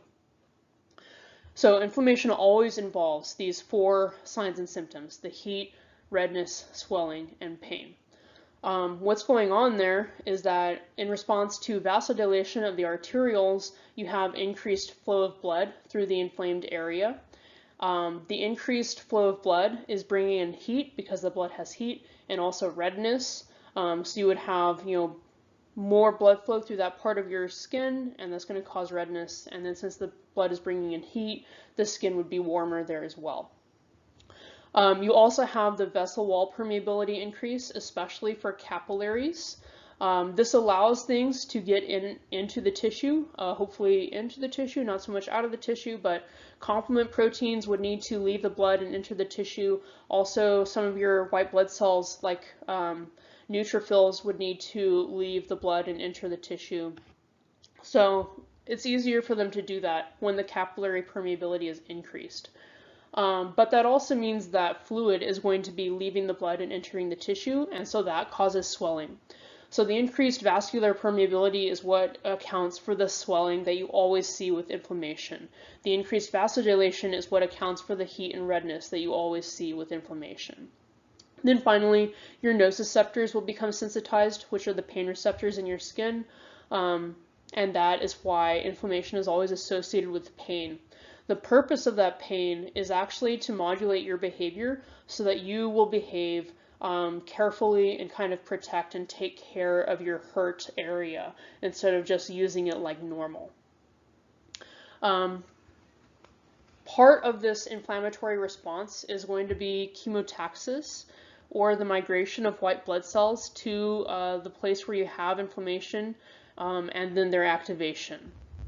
So when you have this vasodilation and the increased permeability of vessel walls, that is bringing in more red blood cells. More blood flow due to vasodilation means more white blood cells. More white blood cells are coming to the area. And then with the increased capillary permeability, the white blood cells are easily able to leave the blood and enter the tissue. Same thing for complement proteins. Vasodilation brings in more of them. Increased capillary permeability makes it easier for them to enter the tissues. And then also, in addition to that, as part of inflammation, the walls of your blood vessels will become stickier than normal. Normally they should be not sticky at all, actually. But when you have inflammation, they'll become sticky. That way, white blood cells that are coming through in the bloodstream will kind of stick to that area, and then they can leave the blood. So this diagram is showing the basics of phase 1. First, you get a cut. So you have some damaged cells here. You also have some pathogens that were attached to this object. I guess it's a wooden splinter. So those are in your tissues now. So you have your damaged cells releasing inflammatory mediators. You also have mast cells in this area that have been activated by those pathogens, and now they're releasing inflammatory mediators as well. In response to that, those inflammatory mediators are causing vasodilation and increasing the permeability of the capillary walls. So you're going to have more white blood cells entering the area, and they're also going to leave the blood and enter this inflamed area where the tissue is damaged. You're also going to have fluid leaving the blood due to the increased capillary permeability, which will cause the area to swell. So you have redness because there's more blood flow. You have swelling because fluid is leaving the blood at a greater rate here. It's warm because you have more blood flow. And finally, your nociceptors will be sensitized as well, making this a painful lump. Here's another diagrammatic representation of inflammation phase 1 with a little more detail to it. So again, we're starting with a wooden splinter damaging the tissue. So you have damaged cells here that are releasing inflammatory mediators. Here's a mast cell that's also going to be activated and release inflammatory mediators. You might have had some pathogens attached to this splinter as well that would be in the tissue now. Those inflammatory mediators are traveling to the blood vessels. They're going to cause vasodilation of the arteriole. They're going to cause increased vascular permeability in the capillary. And they're going to sensitize nociceptors. So because of this increased vasodilation in the arteriole, you have more white blood cells and more complement proteins coming into this area. Then, because the capillary walls are more permeable, you're going to have those white blood cells easily leaving the vessel and entering the damaged area, as well as complement proteins. And you can see you have fluid leaving the blood here as well, which is going to cause swelling. Then here you have the nerve endings of a nociceptor. So normally these nerve endings would be activated maybe by extreme heat, maybe by extreme pressure, something that would normally hurt. But these inflammatory mediators are sensitizing them, which means that now they're going to activate even in response to normal stimuli like a light touch. So even just a light touch at this area will now activate these nociceptors and cause pain that lets you know that you need to be careful with this area. Then finally, here you have those white blood cells coming in to this damaged area. And they're going to be able to leave the blood and enter the tissue and release any inflammatory mediators or cytokines of their own. Then in phase 2, you have the white blood cells responding to the inflammation. So you've recruited a lot of white blood cells to this area with the vasodilation and with the increased capillary permeability. And now those white blood cells are going to start responding to this issue. So the first white blood cells to respond are going to be the macrophages that are resident in those tissues anyways. So they actually did not need to travel here in the blood. They were already in that tissue, which means that they're always going to be the first to respond. They're going to respond by eating pathogens and releasing cytokines. Then you have the neutrophils. There's a lot of neutrophils in your blood. They are going to be migrating to this area, leaving the blood and entering the inflamed tissue. Every neutrophil is going to find one pathogen and eat it, and then it will die. They can also, of course, do their respiratory burst and release reactive oxygen species that would kill multiple pathogens. So you're going to run through your supply of neutrophils reasonably quickly because each of them is only going to eat one pathogen, but you also, as part of the inflammatory response, will be making more neutrophils. The bone marrow is actually going to increase its production of neutrophils whenever you're having inflammation. The next to arrive will be monocytes. When they leave the blood and enter the tissue, they mature to become macrophages, so they will also start eating pathogens and releasing cytokines. Then all these cytokines that have been released by this point, they're going to be kind of sticking around in that area to increase the activation of white blood cells, but they're also going to enter the blood. And they're going to be flowing back to the bone marrow, and they're going to signal the bone marrow to increase the production of all types of white blood cells. So that means you're going to get more neutrophils, more monocytes, more basophils. All those extra cells can now come back to this area and continue responding to this developing infection. As the response goes on, you may have pus develop. Pus is basically like the corpses of all the dead cells that have participated in this battle. So that includes your cells, mostly your neutrophils that have died. Also, it includes all the dead pathogens. Their cellular components kind of all mixed together and create the pus. So you might have an actual abscess form where the pus is like trapped in there and you have kind of like a bubble of pus. That should eventually reabsorb into the tissue. But you also might just have like a little bit of pus created so that you don't even notice that it's there. It just kind of immediately reabsorbs into the tissue. You will actually always will have pus with inflammation, but it might not be a lot. So you might not know it's there. If you do see pus, that means that you had an inflammatory response occur. It actually doesn't necessarily mean that you had an infection. If you see a lot of pus, that means that there was an infection.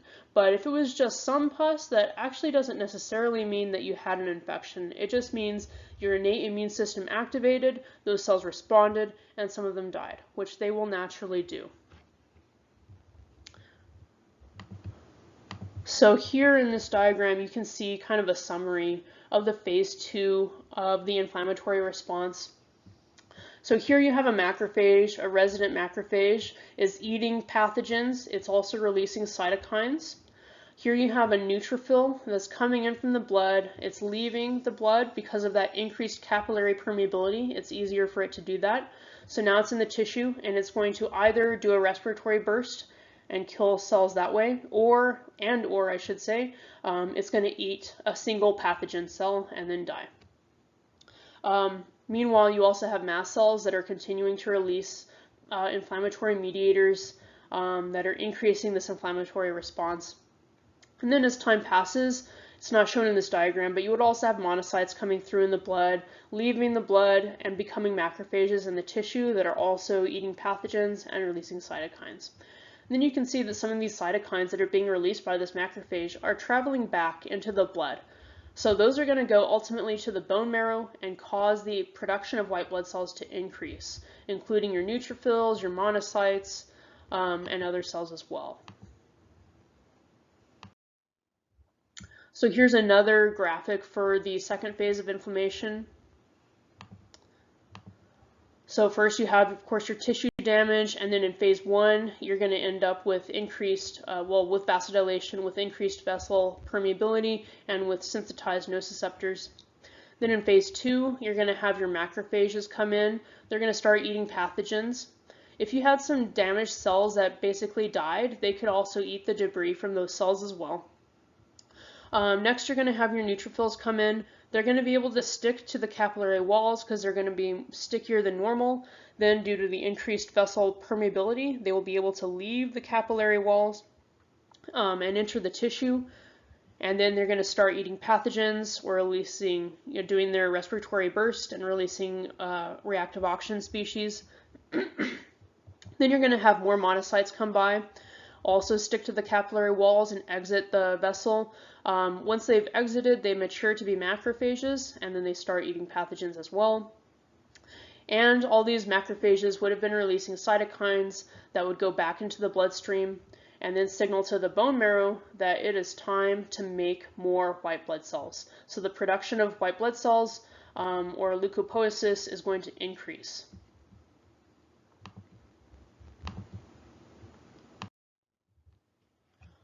So in general, we think of inflammation, well, maybe as being a good thing because it's part of our immune response, but it's actually not always a good thing. In fact, sometimes it's the real problem that you're having.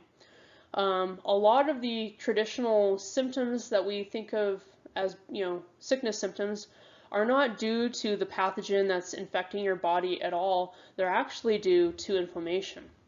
So when you have muscle aches, that's because of inflammation actually. When you have kind of fatigue, that would be more due to fever, which is also part of the immune response. So some of these basic sickness symptoms that are common to a lot of different sicknesses, those are just the symptoms of your immune system responding, and they make you feel bad. If you get extreme inflammation, you can actually die.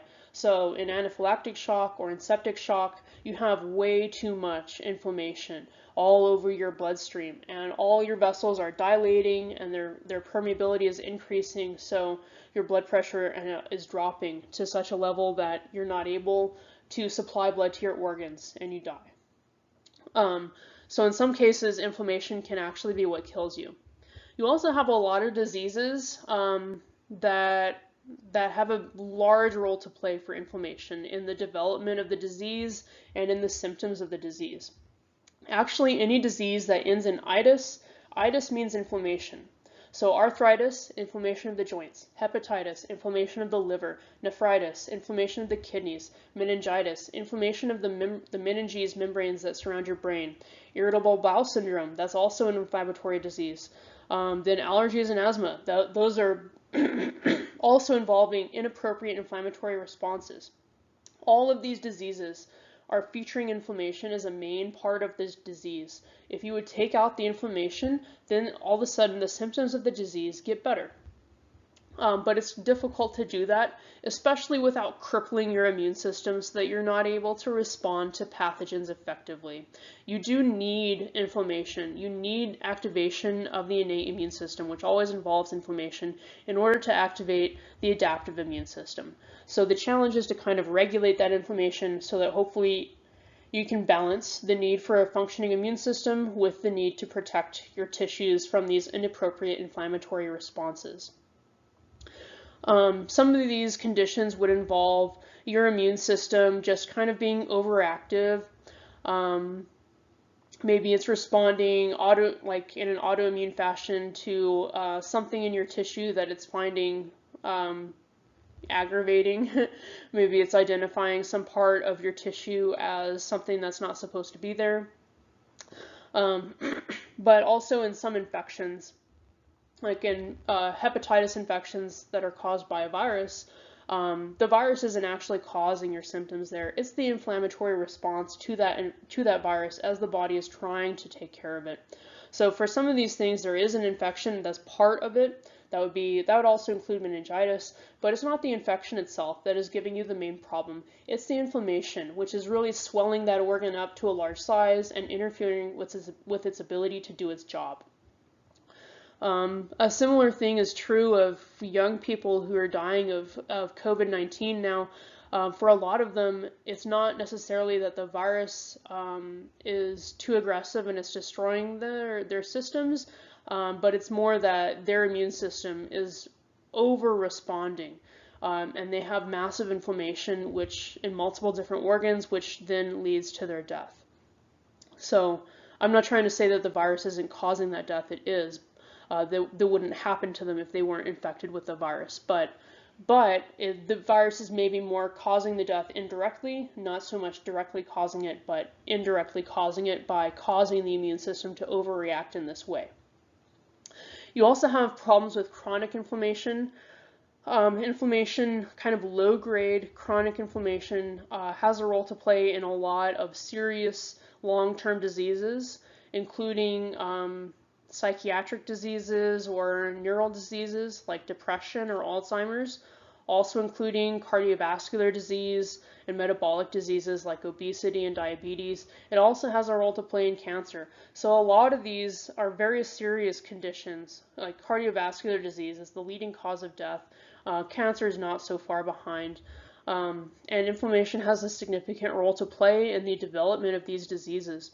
We don't really understand what's going on there, what's causing this inflammation, or how exactly is the inflammation leading to the progression of the disease, but it is clearly involved. You see inflammation in all of these diseases, and it does have some type of causal role where maybe it's not what's causing the disease in the first place, but it's definitely making it worse. So, this being the case, we have a use for anti-inflammatory agents, drugs and other things that will reduce inflammation. So first off, you have exercise and a good diet. A good diet meaning not a lot of processed foods, whole vegetables, whole grains, meats within reason. Kind of if you can tell what type of the plant or if you can tell what part of the plant it came from, then it's probably a whole food. Or if you can tell what part of the animal it came from, it's probably a whole food and not super processed. And then aerobic or cardiovascular aerobic exercise. Those two things are known to reduce inflammation, and they're very important because you can do them without side effects. There's also drugs you can take that reduce inflammation, but all of them have side effects, and some of those side effects can be very serious, especially if you're taking the drug for a long time to control chronic inflammation. So, which means that you always want to rely on exercise and good diet when you can for controlling inflammation. So some of the drugs that will reduce inflammation are NSAIDs, salicylates, and acetaminophen. Those are the kind of over-the-counter painkillers. They also have some that are not over-the-counter that are by prescription. But NSAIDs like your ibuprofen, your naproxen, salicylates is like aspirin, acetaminophen is Tylenol. All of those things will reduce inflammation by inhibiting the synthesis of prostaglandin. However, they all have side effects. So NSAIDs can cause bleeding disorders, acetaminophen can cause liver damage, so it's definitely possible to have significant damage happen to you because you were on those drugs. Then you also have corticosteroids, which are very potent anti-inflammatory drugs. Corticosteroids basically mimic the cortisol hormones of your endocrine system. Those are the stress hormones that are released, when you're stressed. One of their main functions is to inhibit the immune system. The way they do that is by inhibiting the synthesis of prostaglandin and leukotrienes. So corticosteroid drugs look similar to those cortisol-based hormones, and they do the same thing. They inhibit prostaglandins and leukotrienes, inhibit their synthesis. So since that's taking out two classes of inflammatory mediators, not just one, that's a much more effective anti-inflammatory drug than your NSAIDs and salicylates are. But of course there's a drawback. Corticosteroids have quite serious side effects if you're taking them for a long time. They really inhibit your immune system, which makes you vulnerable to infections. And they also do nasty things like leach the calcium from your bones and make your skin thin out. So it's not all hunky-dory with the corticosteroids. You can actually take a very large dose for a short time with no side effects, but if you're going to be on it for an extended period of time, you're going to want to watch out for those side effects. Then you have montelukast, which is more commonly known as Singulair. That inhibits leukotriene receptors. So it doesn't inhibit the synthesis of leukotrienes, just the receptors. So you can still have leukotrienes, but wherever you have montelukast inhibiting the receptor for those leukotrienes, the signal is not going to get through, or it's not going to get through very effectively. Montelukast is generally used to treat asthma. It's not as aggressive as some of these other drugs. It has fewer side effects, but it's also not as effective, although, it is still helpful. Then lastly, you have cannabinoids, which is a more recent addition to our anti-inflammatory arsenal. Cannabinoids are able to inhibit the synthesis of pro-inflammatory cytokines by immune cells. So that covers kind of a lot of ground. Any cytokine released by an immune cell that would increase inflammation could be inhibited by cannabinoids, like CBDs. There's probably some side effects there as well, although I don't know what they would be off the top of my head.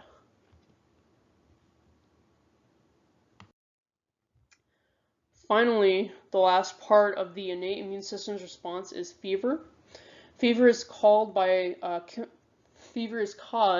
chemicals called pyrogens. Pyrogens, it just means chemical that causes fever. The pyro means fever, and the gen means causing. So any chemical that causes fever is by definition a pyrogen. Pyrogens could be released from pathogens or from damaged cells. Actually, some prostaglandins and some cytokines can count as pyrogens as well. Fever is always caused by these chemicals having their effect in the brain. So in the brain is where you're regulating your body temperature, specifically in the hypothalamus. And these pyrogens would then need to travel in the blood to the brain and cause the fever to develop in the hypothalamus. So the hypothalamus has, a set point for your body temperature, and it's trying to regulate your body temperature so that it's always at or about at that set point. When the hypothalamus is exposed to these pyrogens and you get a fever developing, what actually happens is that the pyrogens are changing the set point for what your temperature should be in the hypothalamus. So it's going from 98.6 to something above that. Maybe it's going to 100.5 or 101.2. So now the hypothalamus is going to start trying to maintain your body temperature at that new higher set point temperature that's been caused by these pyrogens. Exactly how that happens, we do not know. Fever is kind of controversial. It seems like it would be helpful because, it happens. It's part of your immune response, so it must be good for something, right? But it's also not necessarily so great. So, and it's not exactly easy to see what it does that is helpful. For a long time, people thought that, it increases your body temperature, then your body temperature is too high for pathogens to live in you and they start dying. But that's actually not true for most pathogens. For most pathogens, if they're happy at 98.6, they're equally happy at 100, 101, 102, anything like that. Any temperature that's in that range, they're still going to be at least, either happy or at least, still making it if they're able to live in your body at all. There's just a few exceptions to that. So fever does make your body actually too hot for Plasmodium falciparum, which causes malaria, for Neisseria gonorrhea, which causes gonorrhea, and for Treponema pallidum, which causes syphilis. But for other pathogens, it is not too hot for them. Probably what fever is doing that's useful is increasing reaction speed for your immune system. Actually, increased temperatures will always increase reaction speed. So this would be going on kind of all over your body for all of your reactions, even for the reactions of the pathogens as well, actually. But when you have this higher body temperature, all of your immune system's reactions speed up a bit, so they're now eating cells faster, they're releasing cytokines faster, they're moving around faster in the tissue, and that just lets them respond more quickly, and probably that's what it is that fever is doing that's helpful for you. Probably it just lets your immune system work faster. However, fever can also be bad for you as well.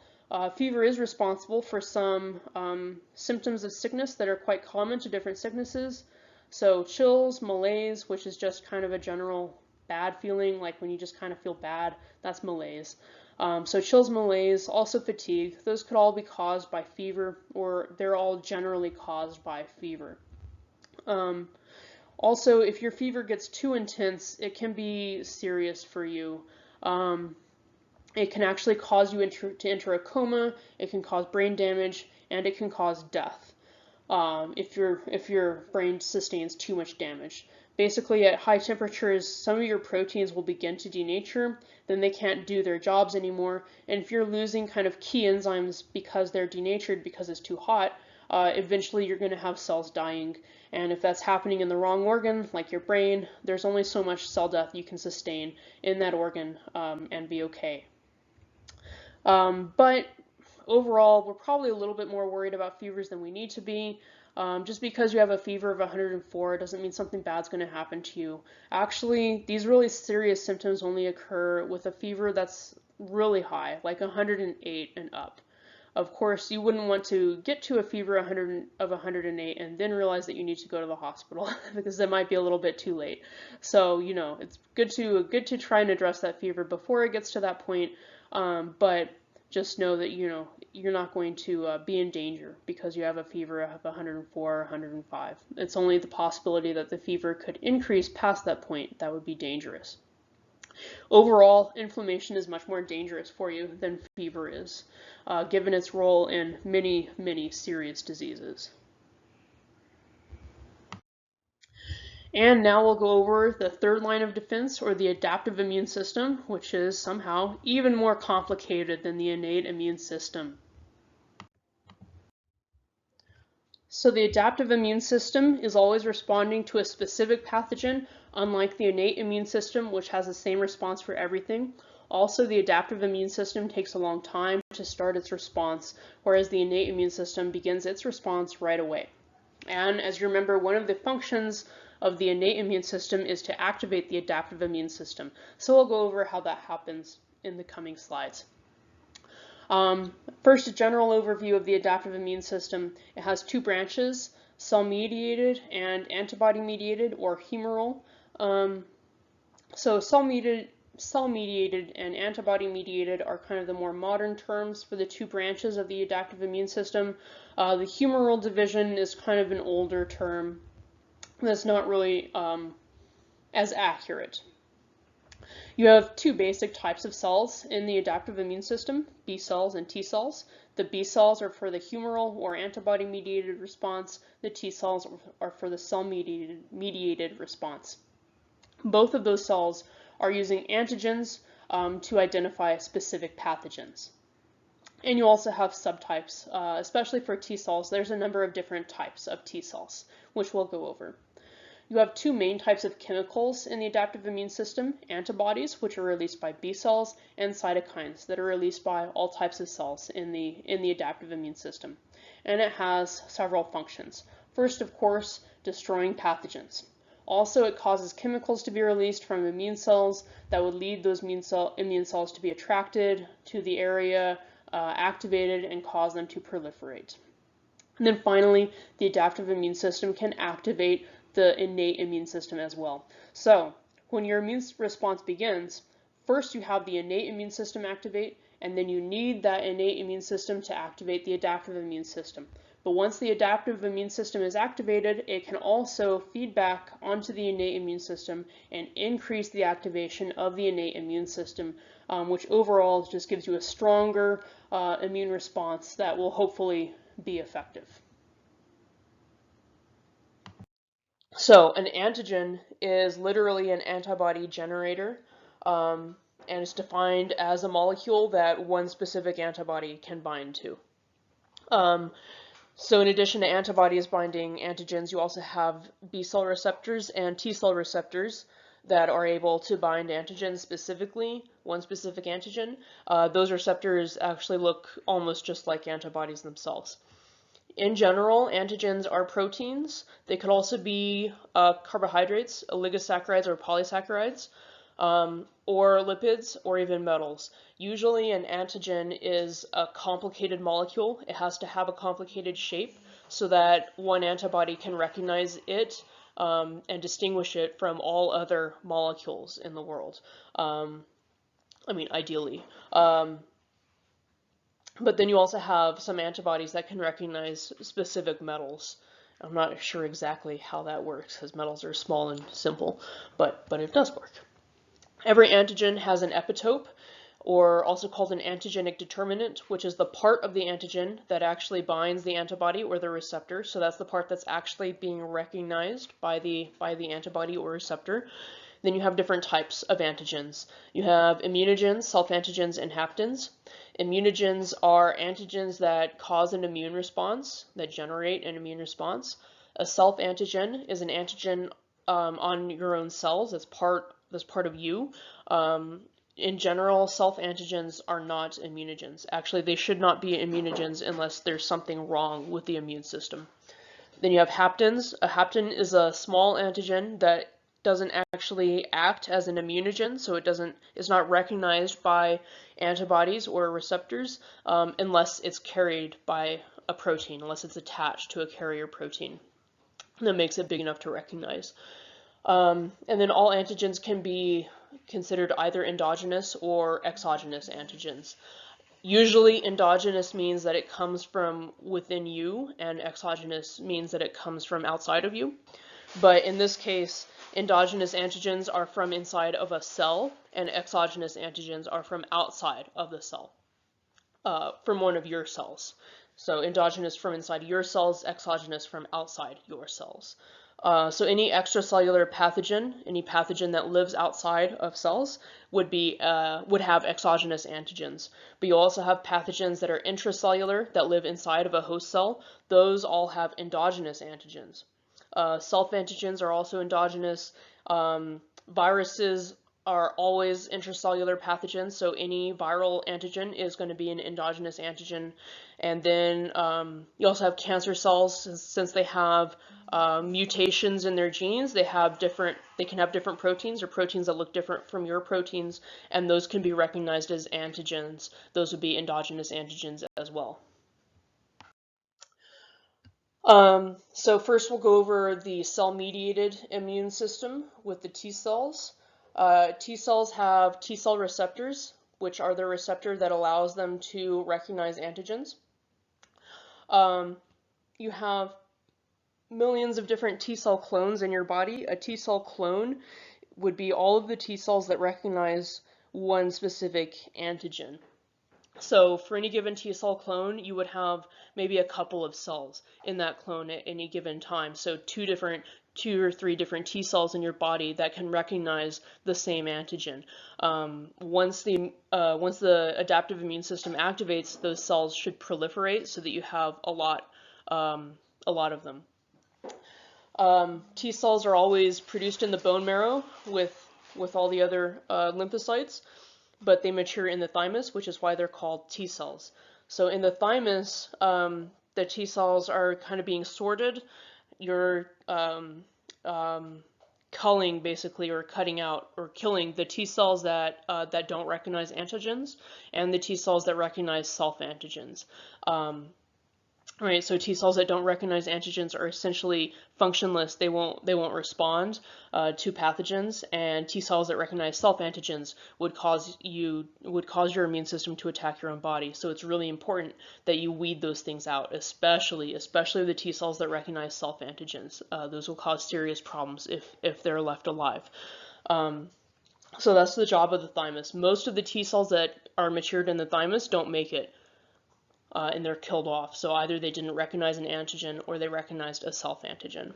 What you're left with are the T cells that recognize foreign antigens. You have two basic types of T cells, helper T cells and cytotoxic T cells, also called killer T cells. You also have some subtypes of those, but we won't talk about the subtypes. The helper T cells are also called CD4 cells because they have a CD4 receptor in addition to their T cell receptor. And the cytotoxic T cells have a CD8 receptor in addition to their T cell receptor, so they're also called CD8 cells. The helper T cells' main job is to release cytokines. They are very important for activating other types of immune cells. The cytotoxic T cells kill cells. Then any T cell, whether it's a helper T cell or a cytotoxic T cell, starts out as a naive T cell. A naive T cell has not been activated. It's mature but never activated. Once the naive T cell is activated, it's going to start proliferating, and it's going to differentiate to make effector T cells or memory T cells. You'll make some of both. The effector T cells are your activated T cells that are actually doing a function and responding to the antigen.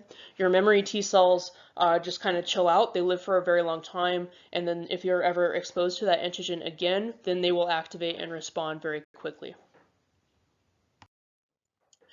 T cell activation is sort of a complicated process. There's a lot of controls on it to make sure that they don't activate inappropriately. Of course, they have to bind an antigen to be activated using their T cell receptor, but they can't bind an antigen that's on a pathogen directly. The antigen has to be presented to them by one of your own cells, or by a cell that has a nucleus. It has to be presented by attaching it to an MHC that's on the cell surface. MHC is major histocompatibility complex.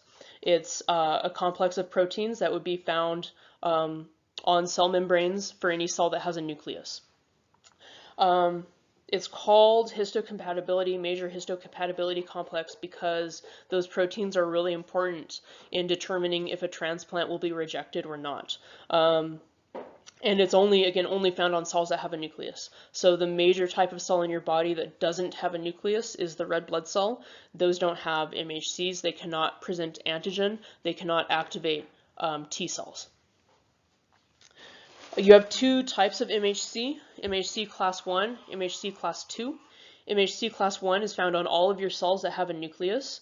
It's going to present endogenous antigens from inside of those cells. MHC class 2 is only found on certain cell types that are called professional antigen presenting cells, or APCs, and it presents exogenous antigens.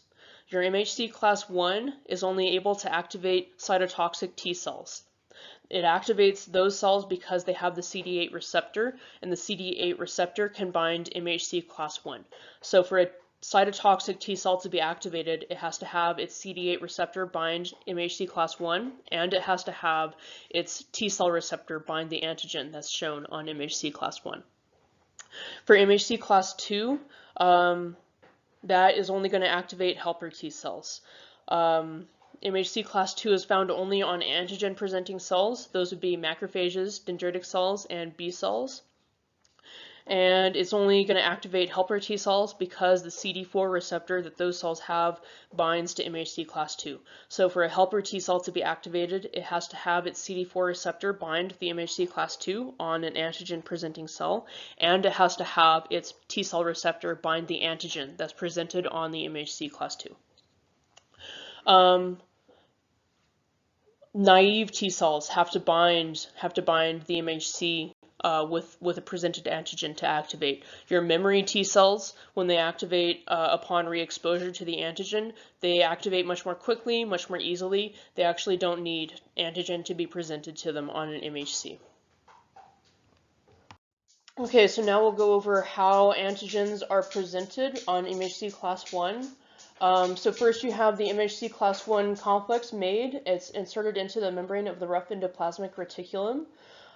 Then you have your endogenous antigens being processed. So those antigens, once they're made, however they get made, they're broken down by enzymes in the cell. Then those fragments that result are pumped into the rough endoplasmic reticulum and added to the MHC class 1.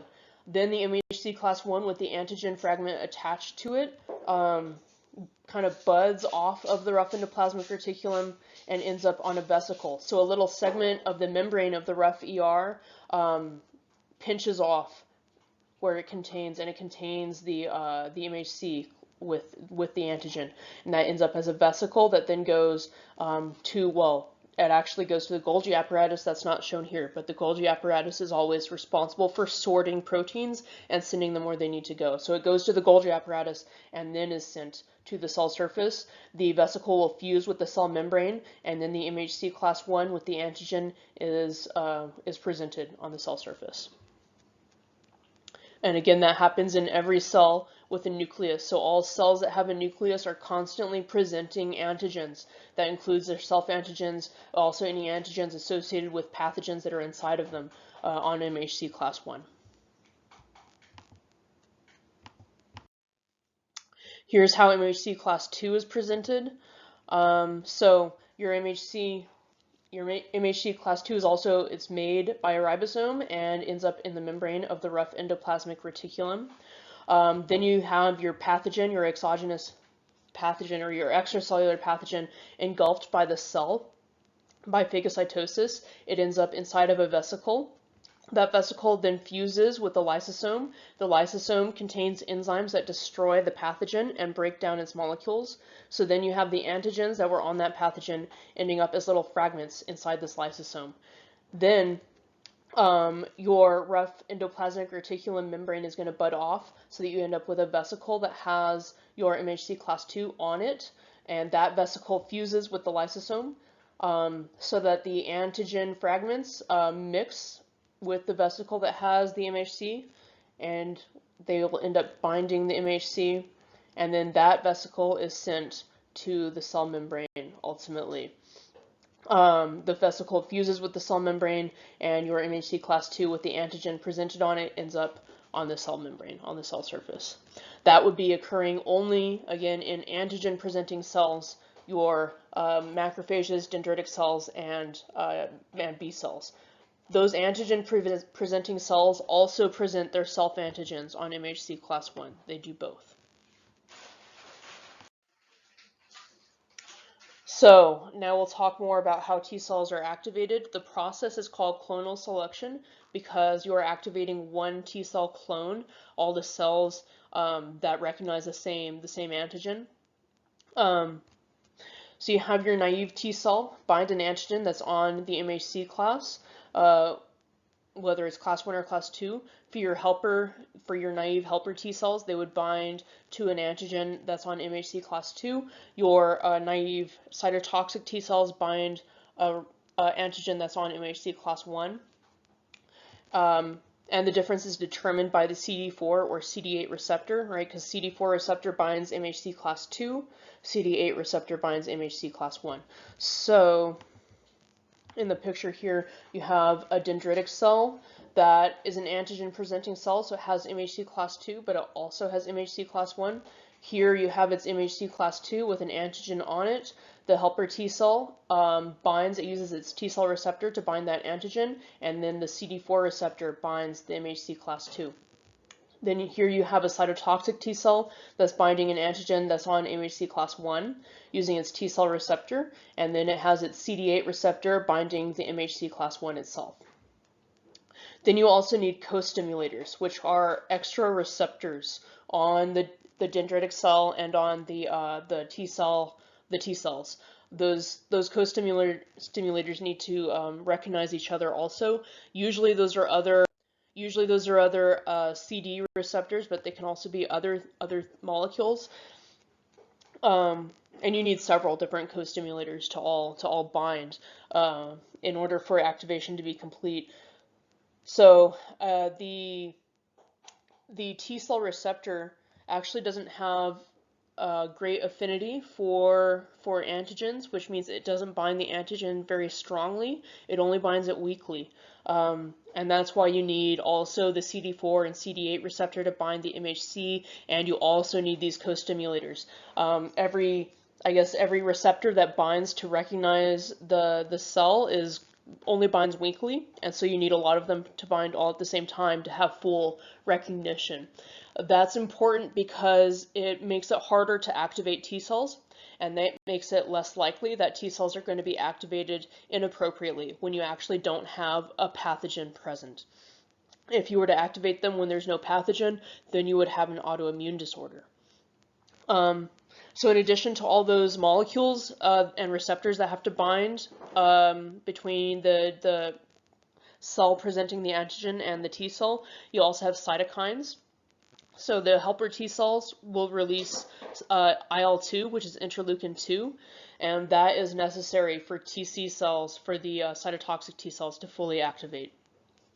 Once the T cell is activated, it begins to proliferate and differentiate into the memory cells and effector cells. So here you have your activated T cells dividing and differentiating into a lot of effector cells and also some memory cells.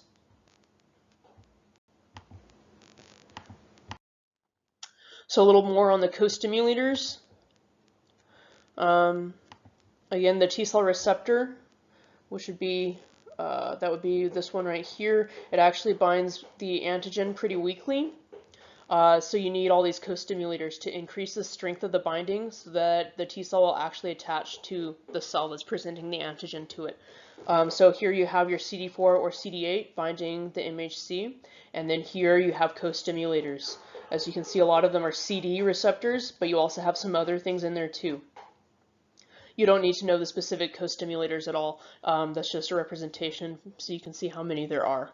And the purpose of that is to make sure your T cells do not activate when you don't have a pathogen so that they don't attack your own cells inappropriately. Your helper T cells are really important for activating other cells in the immune system. So they are necessary to activate B cells. B cells will actually bind to the helper T cells in order to activate. Each helper T cell can only activate the B cell that binds to the same antigen, that recognizes the same antigen as the helper T cell recognizes. Then in addition to binding the B cells, they also secrete a bunch of different cytokines.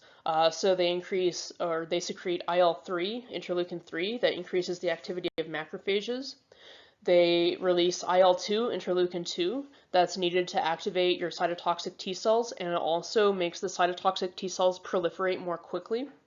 And then they release interleukins or IL-4, 5, and 6. Those are all used in activating B cells to help them activate and also cause them to proliferate.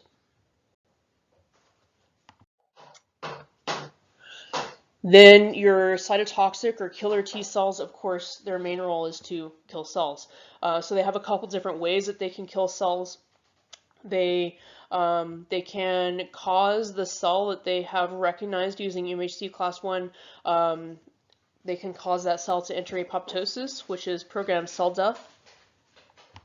Right, so they can cause any cell that is presenting the antigen that is recognized by that T cell to enter apoptosis. That antigen is called the cognate antigen.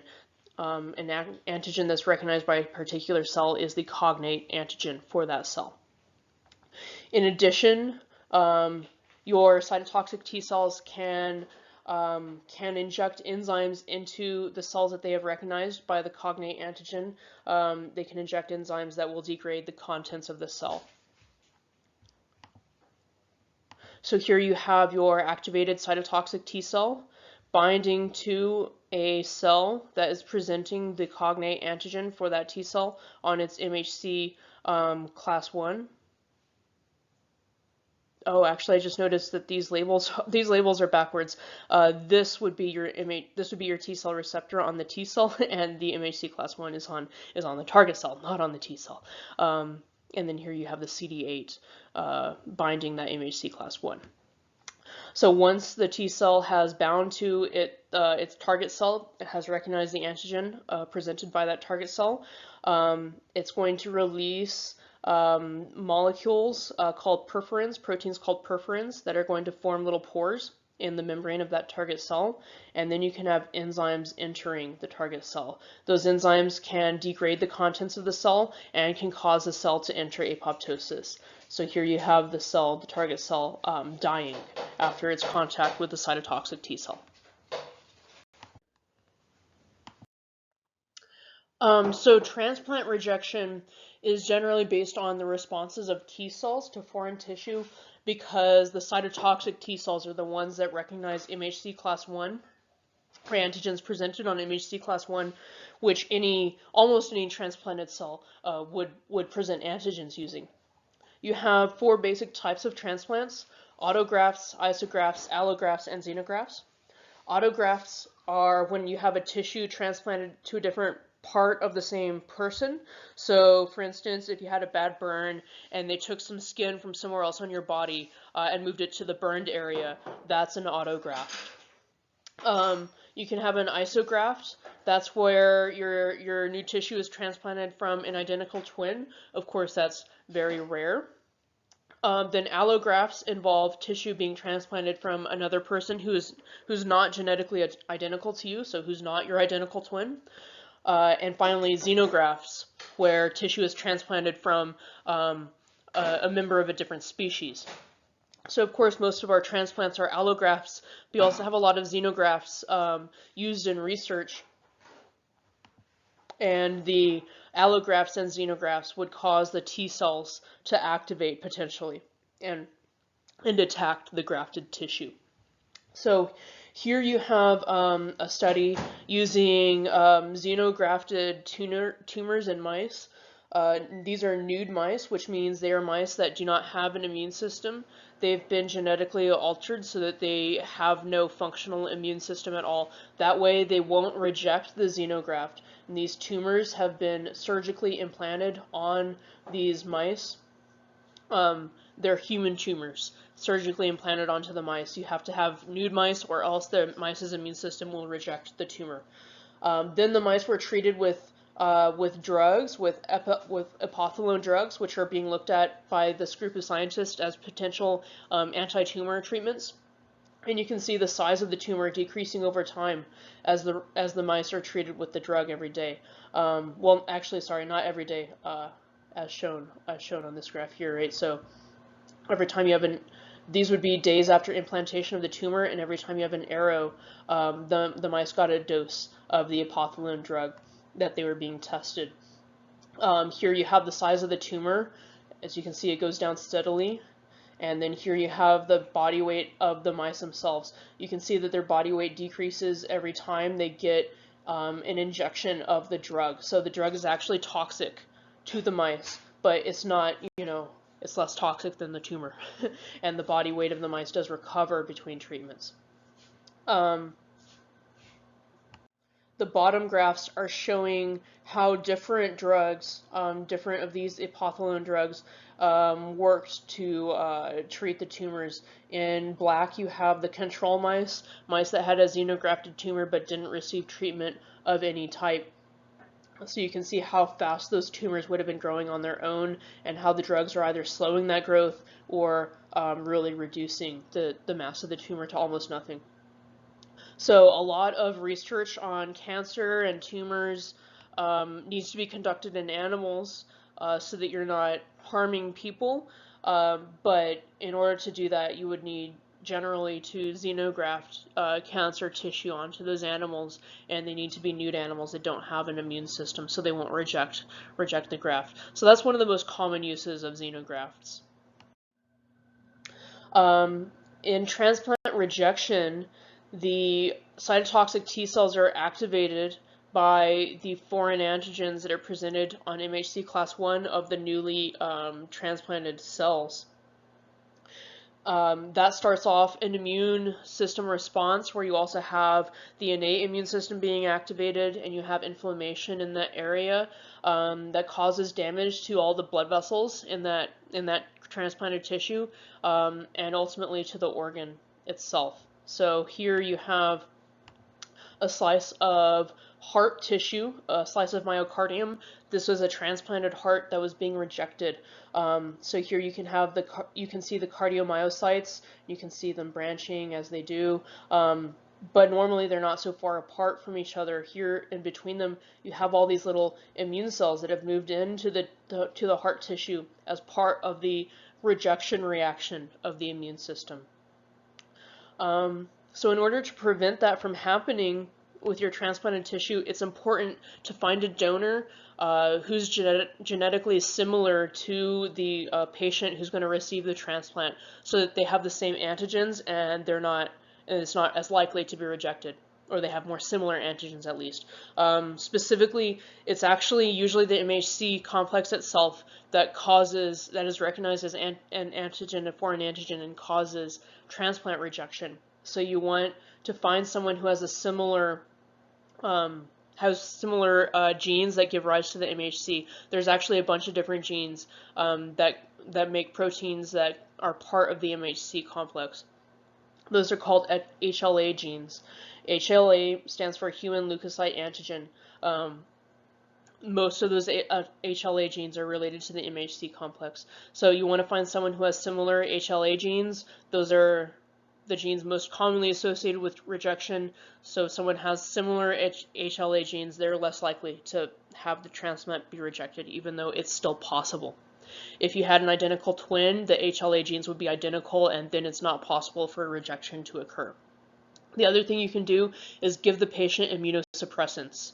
The problem with that is that it really has serious side effects. It makes the patient much more vulnerable to infection.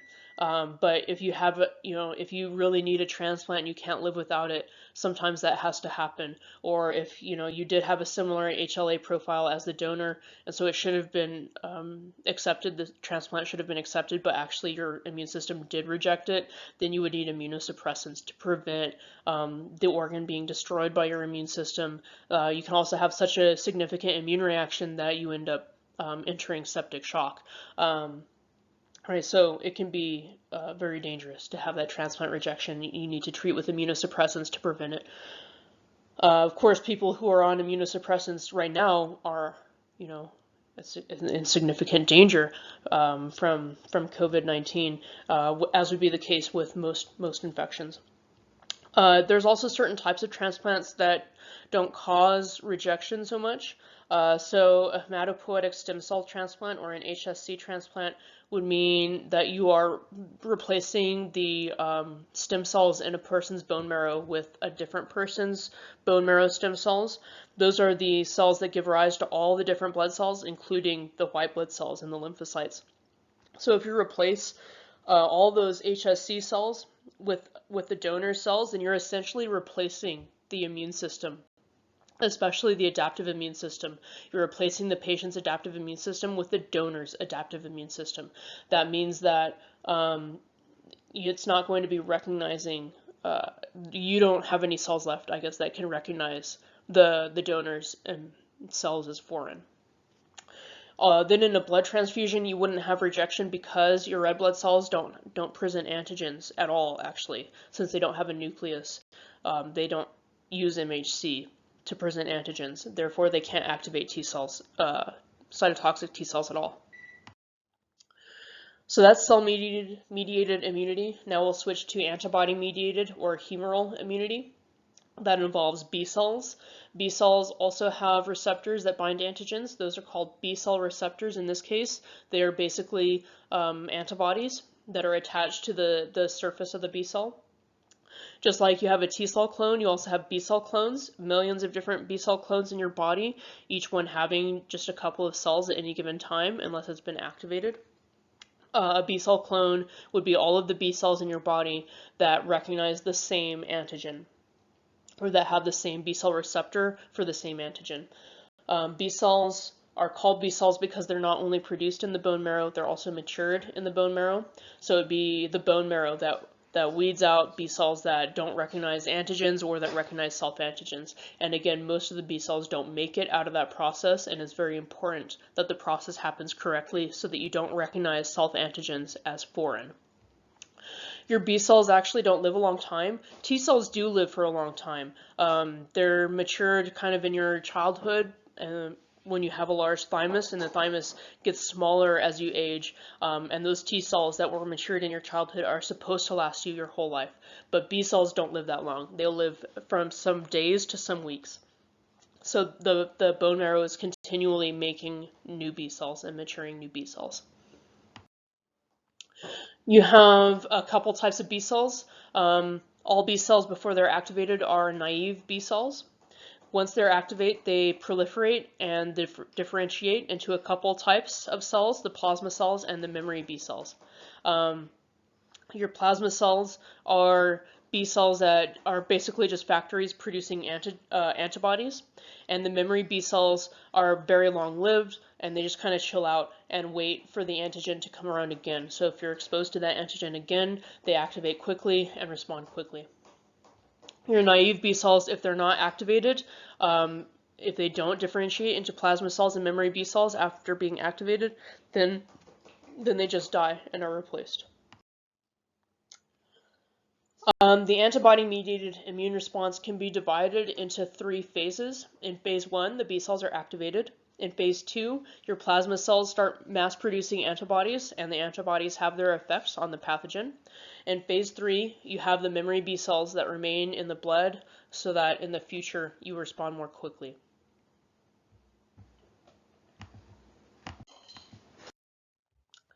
So looking closer at phase 1 of the humoral adaptive response, B cell activation, this process is also called clonal selection, just like for T cell activation. The first step, well, I guess it has the same name, but it proceeds a bit differently. So the first step is that the B cell binds the antigen that's on the pathogen using its B cell receptor. Let's see, so in the diagram here, you can see here's the pathogen with its antigen bound to the B cell receptor. Once the B cell binds its antigen, it's considered sensitized. Next, a sensitized B cell will process that antigen and present it using MHC class II. Remember that B cells are antigen presenting cells. Then an activated helper T cell will bind that antigen that's presented on MHC class II using its T cell receptor to bind the actual antigen and using its CD4 receptor to bind MHC class II. When that happens, the T cell, the helper T cell, will start releasing cytokines. It releases the interleukin 4, 5, and 6, and that completes activation of the B cell. Once that has happened, the B cell starts dividing, proliferating, and it's going to differentiate into some memory B cells and a bunch of plasma cells also. Those plasma cells are the cells that are going to be making antibodies. They also are able to divide. If they're exposed to additional antigen, they're going to continue dividing. So you can really get a lot of plasma cells made once the B cell of a clone has activated. In phase 2, all those plasma cells that you made in phase 1 start making antibodies. You have a massive amount of antibodies in the blood, and they start having their effects.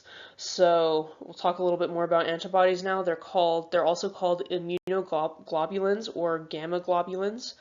You have multiple types of antibodies. All of them have kind of the same basic shape. They always look like a Y, like this. And then you have the several different classes: IgA, IgD, IgE, IgG, and IgM. The Ig there is always standing for immunoglobulin. Immunoglobulin.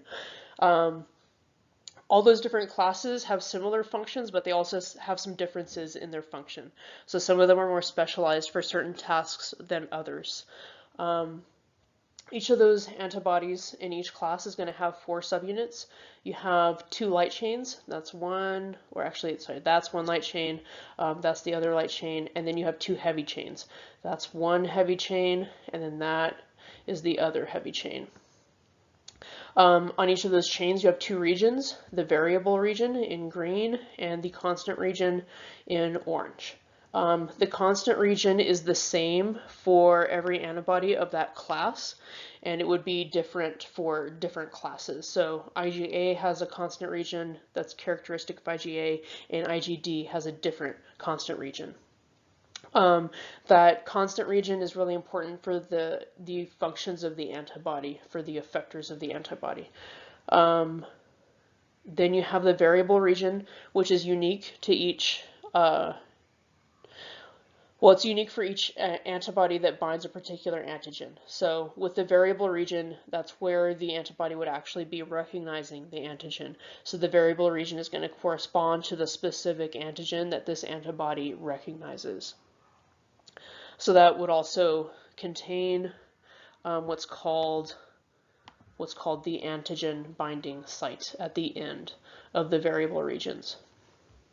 So at the Y part of the antibody, where it opens, you have the variable regions. That's where antigens bind, and the stem would be made of the constant regions. That's where other immune proteins or other cells in the immune system would be binding to the antibody. In this image here, you can see where on the stem your complement proteins are able to bind to antibodies. So antibodies are obviously super important for the immune system. But I should also mention that they're really important in scientific research because they recognize one specific molecule out of all molecules, ideally. So anytime that you're looking for a specific molecule in some tissue or in a sample of some kind, it's very common to use antibodies to find it. You can attach like a dye or a fluorescent molecule, something that has a color, to the stem region, and then the molecule that you're looking for will be found at the Y antigen binding region, and that will give that molecule that you're looking for a color wherever it is. So here's the different classes of antibodies and kind of their structure and function a bit. So first you have IgG. That's the most common type of antibody. So most of the antibodies you have in your blood at any given time would be IgG antibodies. The IgG antibody usually does not bind to other antibodies. A lot of antibodies can, but IgG usually does not. So it usually just exists on its own as a single antibody. It's the only type of antibody that is able to cross the placenta. So when you have a fetus developing in the uterus, it's IgG antibodies that are crossing the placenta, entering the fetus's blood supply and providing immunity to the fetus. IgG also has an unusually high binding affinity for its antigens, which means that it binds very tightly. When it finds an antigen, it grabs it real tight and it doesn't let go very easily. Then you have IgA. That usually exists as a dimer, meaning that you have two IgA antibodies bound together at the back. IgA is commonly found in the various secretions of your body, like the mucus, sweat, saliva, tears, different secretions. Then you have IgM. IgM usually exists as a pentamer, so it has 5 individual antibodies all attached to each other at the back of the stems. IgM is the first type of antibody that's made. When B cells start making antibody, they start making IgM, and then later they switch to make IgG. IgM can also be used as a B cell receptor. If you had just a single IgM, sometimes that will be used on B cells as a B cell receptor. So IgM is the best antibody at clumping pathogens because it makes this pentamer shape. So this pentamer can bind actually 10 different antigens at one time and make a little clump. IgA is also pretty good at making clumps because it makes the dimer, but not as good as IgM.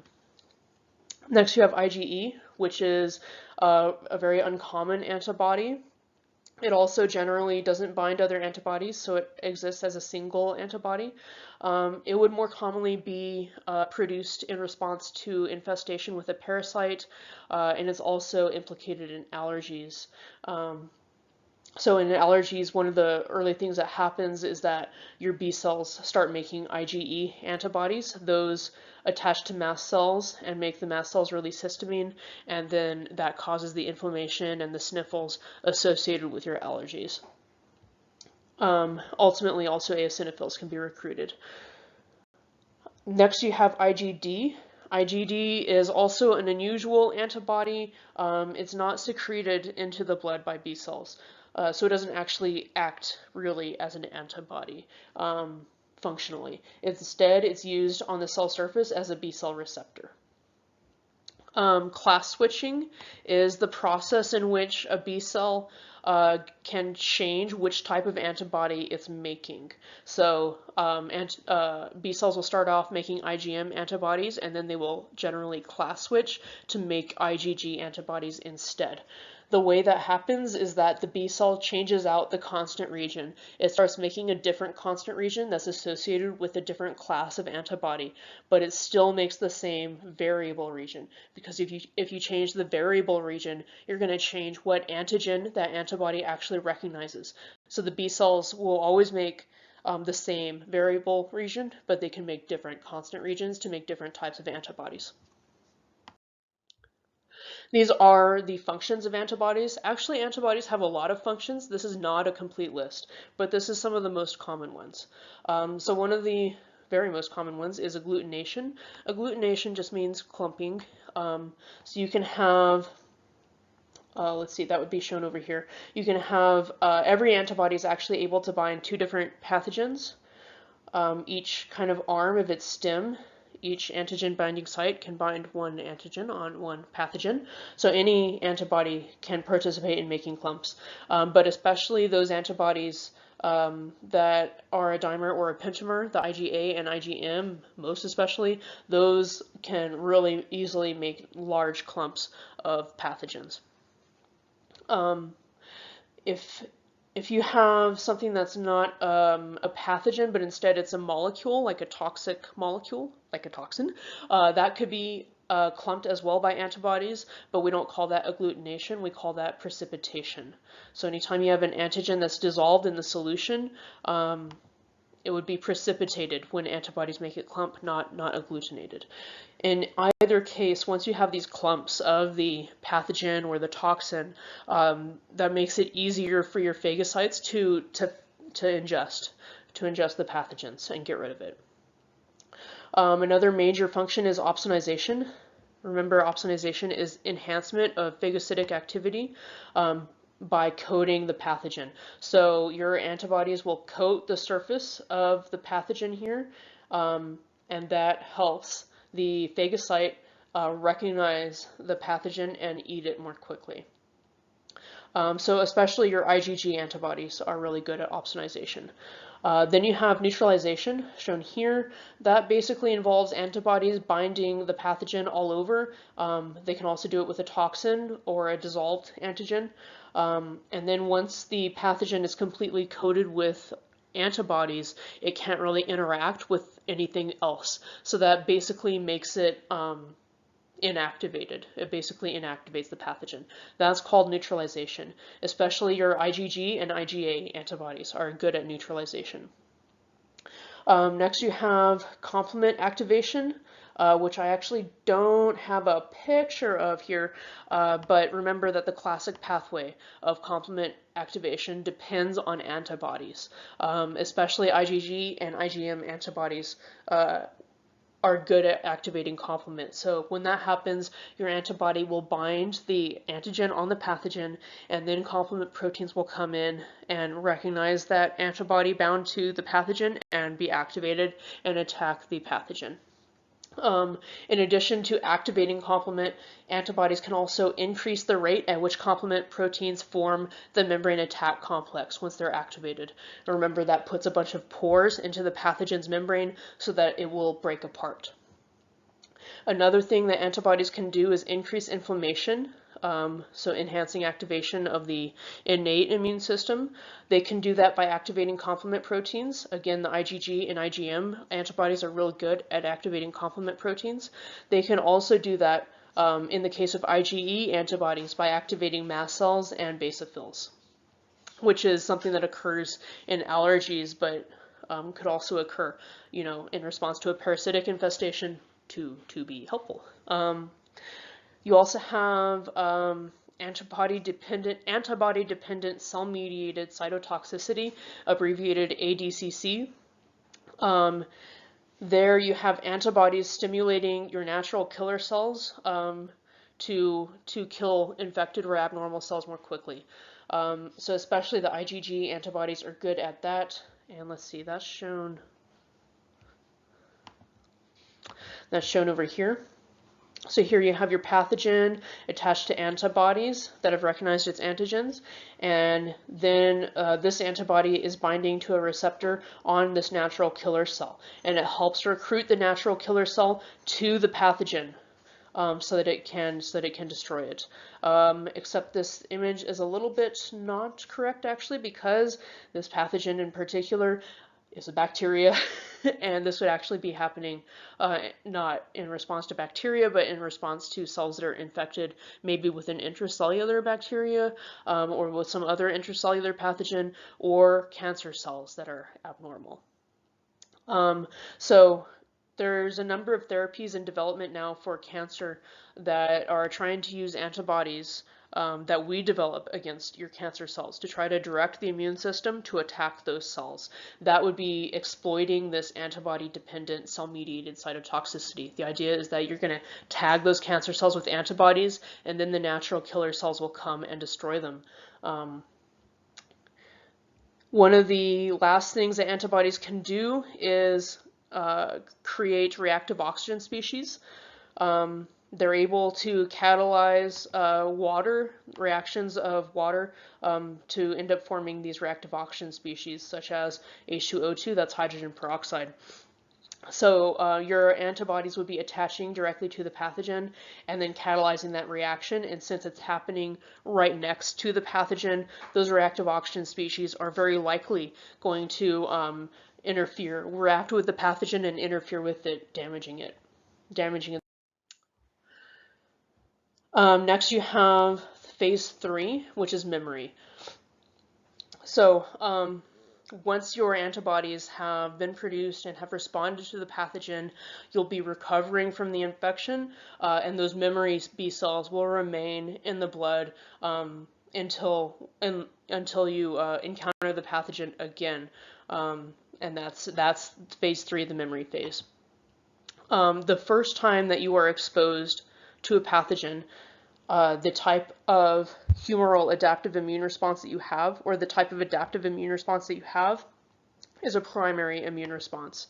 The next time that you're exposed to a pathogen, you would have a secondary immune response instead.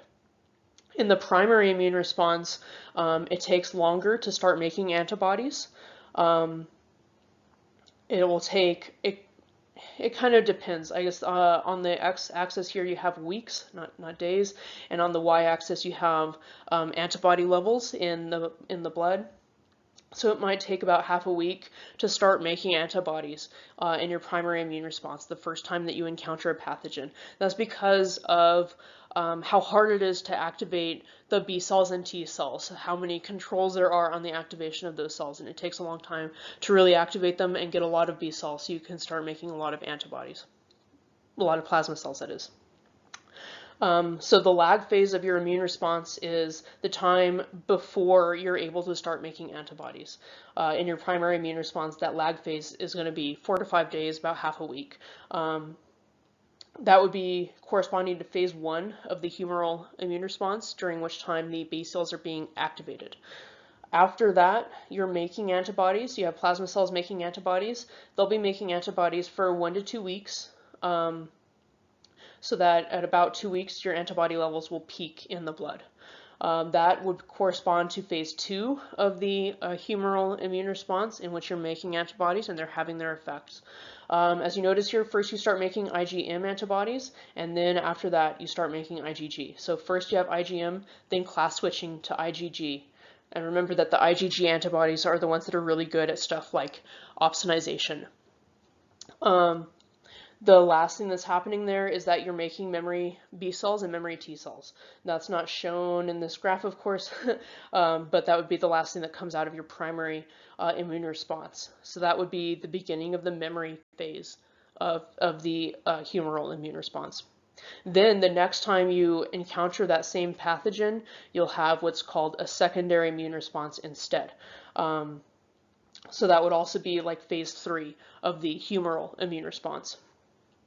In the secondary immune response, your memory cells activate very quickly because they don't generally need to have antigen presented to them on an MHC. They can just find it on the pathogen and activate. They also don't have so many co-stimulators that they need to be activated. So there's a lot less regulation of their activation, and it happens more quickly. Your lag phase in the secondary immune response is only 1 to 3 days, depending on how many of those memory cells you have around. So 1 to 3 days before you start making antibodies. Then you really make a crap ton of antibodies, as you see. So you again kind of start with IgM, but you're actually almost starting with IgM and IgG at the same time. Your IgM levels will drop off more quickly, but then you start just making massive amounts of IgG antibodies. Way more IgG antibodies than what you ever made in the primary immune response. That's because these memory cells have already undergone class switching, a lot of them. So some of them are going to be making IgM still, but a lot of them are making IgG already, and they don't have to class switch. So the quickness of how, well, I guess the short lag phase, so that you start making antibodies really quickly in your secondary immune response, combined with the fact that you're just making way more antibodies total in the secondary response, and the fact that one of the early antibodies you make is IgG, which is generally a more effective antibody than IgM.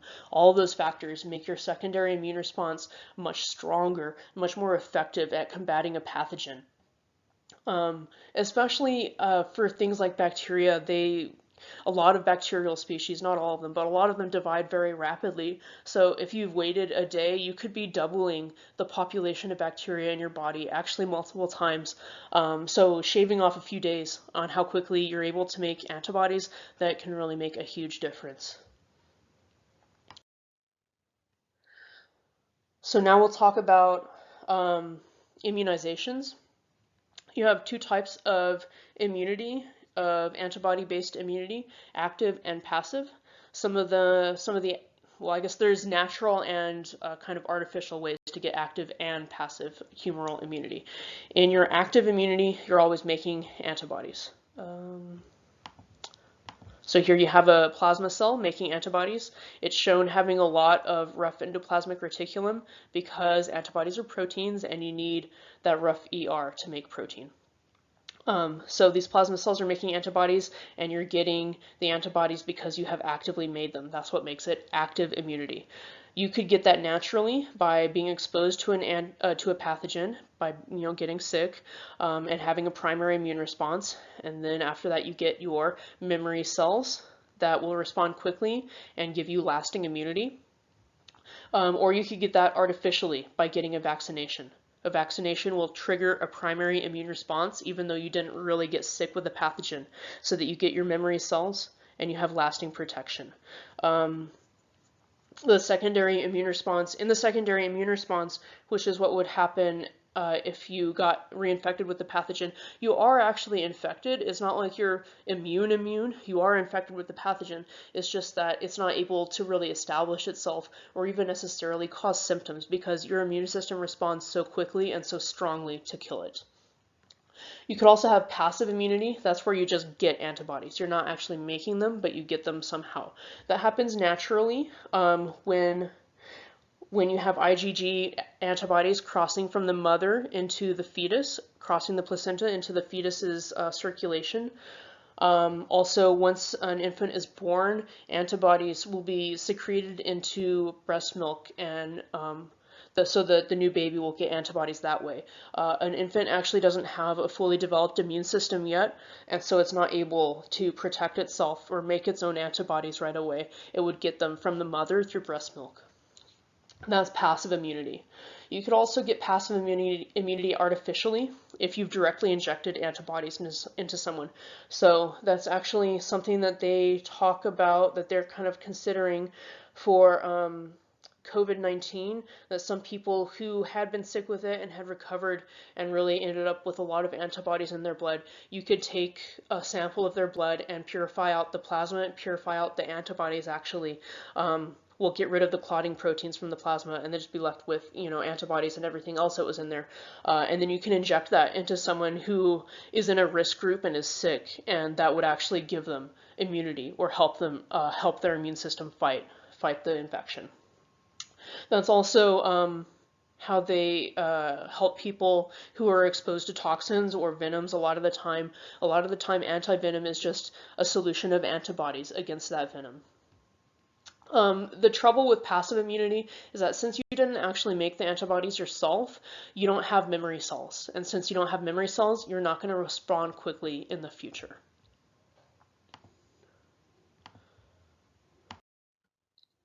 So here you have a summary of the adaptive immune system.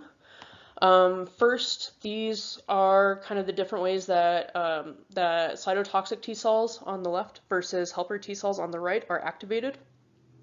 So here you have your antigen being processed and put onto the MHC class 1 of just any cell that has a nucleus. They aren't showing the nucleus, but there needs to be a nucleus. Then that MHC class 1 would be bound by CD8 receptor on the cytotoxic T cell, and here you have your T cell receptor binding the antigen itself, and here you have some co-stimulators. For your helper T cell, you have your antigen being taken in from the outside, so it's an exogenous antigen being processed, added to MHC class II, and inserted into the membrane of this cell. This is an antigen-presenting cell, which means it's a macrophage, dendritic cell, or B cell. Here you have your CD4 receptor on the helper T cell actually binding MHC class II, and here's your T cell receptor binding the antigen itself, and here is your co-stimulators for that. Then of course remember that your T cell, your helper T cell, once it's activated, would start secreting cytokines, including IL-2, which is needed to completely activate the cytotoxic T cells also. Here you have another graphic of those helper T cells and their effects. So here you have your helper T cell, which has been activated already in this case. Or actually, I guess we're showing it being activated by this dendritic cellular macrophage, which is presenting antigens on MHC class II. And then over here you have a cytotoxic T cell that's being activated by this infected cell that has a virus infecting it. It's presenting antigens on MHC class I. Your cytotoxic T cell also needs to receive cytokines from the helper T cell to fully activate. Then it differentiates into cytotoxic T cells and memory T cells, memory cytotoxic T cells, and the cytotoxic T cells kill infected cells that are displaying that antigen on MHC class I. Then your helper T cells, in addition to activating the cytotoxic T cells, would be activating B cells. So here you have a pathogen with its antigens binding to the B cell receptor directly, and then the B cell is also receiving cytokines from this helper T cell. The only thing that's not shown here is that the helper T cell also needs to actively bind the B cell. It needs to bind antigens that are presented by the B cell on its MHC class II. Which actually is not, MHC class II is not shown on this B cell, but it would have MHC class II. And then the B cell will be activated. It needs to bind the pathogen using its B cell receptor. It needs to bind the helper T cell using an antigen that it has presented on its MHC class II, and it needs to receive cytokines from the helper T cell as well. Then it will activate and differentiate into plasma cells that make antibodies and memory B cells. And finally, your helper T cell, once it's activated, also proliferates and makes memory helper T cells, so that in the future, your memory B cells, memory helper T cells, and memory cytotoxic T cells are going to respond very quickly to a new pathogen, because now to activate, they don't need to go through this whole process. They just need to find the antigen on the pathogen. That's it.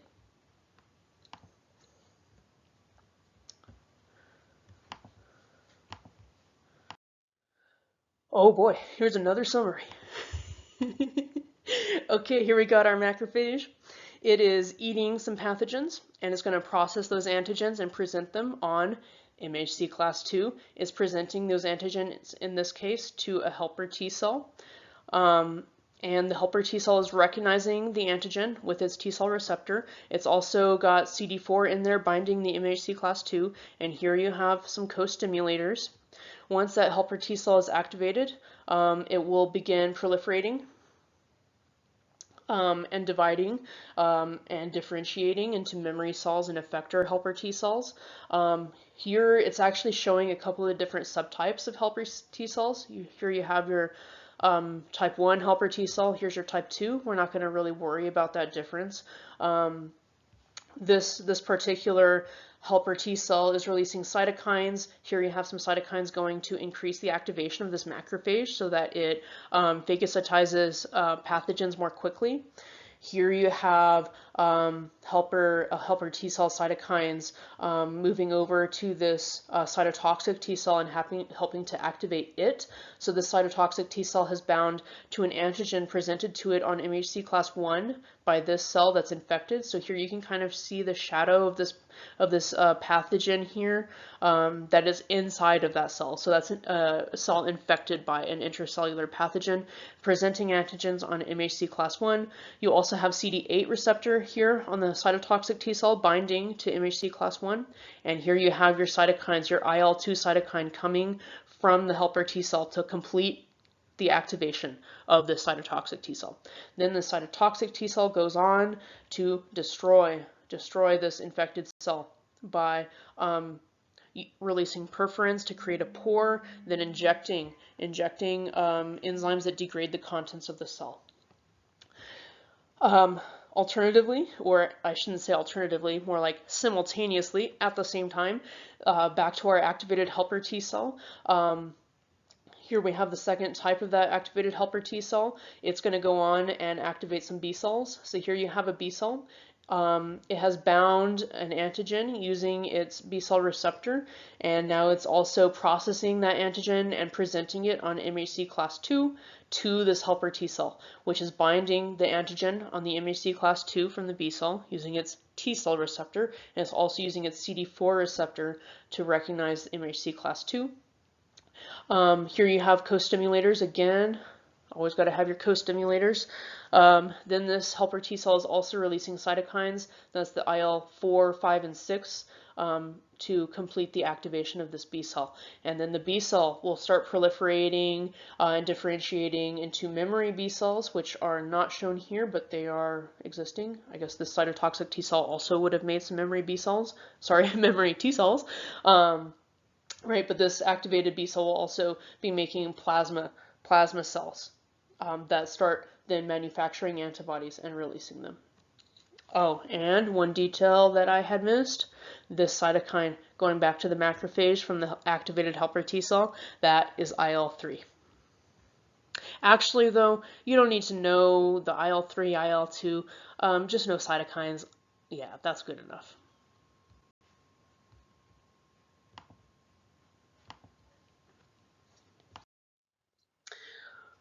And here, even more summary. So here we have a summary of the functions of antibodies. Of course, not all of them, but some of the main ones. So here you have your agglutination and precipitation. Agglutination is clumping of pathogens. Precipitation, clumping of toxins. So these little purple dots would be the toxins there, or any dissolved antigen. This, by the way, would be an IgM antibody because it makes the pentamer.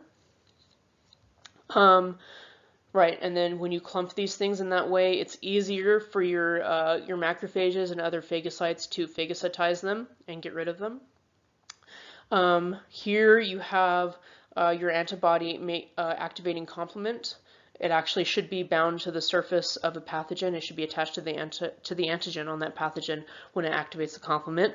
And then one of the things that the complement would do is make the membrane attack complex and destroy the pathogen that way, in addition to many other things that the complement does, as we recall. Here you have your IgE antibodies attaching to a mast cell and causing it to release its inflammatory mediators and its cytokines. All right, so prominently you would have histamine and serotonin being released here, and those would be increasing inflammation. This could also be a basophil. So by activating the complement and by stimulating the inflammation, and by stimulating mast cells, your antibodies can increase inflammation. Then over here we have neutralization, where your antibodies completely coat or almost completely coat the pathogens, including could be a toxin, to prevent them from being able to interact with your body. Here you have opsonization, where the antibodies coat the pathogen, and that helps the phagocyte recognize that it needs to eat that. Here you have agglutination again. Here you have your antibody-dependent cell-mediated cytotoxicity, in which your antibodies cover the pathogen and then they recruit natural killer cells to the pathogen. And this, again, would not be a bacteria, so I shouldn't say pathogen exactly. It would be an infected cell, a cell infected with a pathogen, or a cancer cell, which actually, I guess a cancer cell could be considered a pathogen because it makes you sick. And then finally, here you have your antibodies coating the pathogen and catalyzing reactions involving water to create reactive oxygen species, which then kill the bacteria or other pathogen.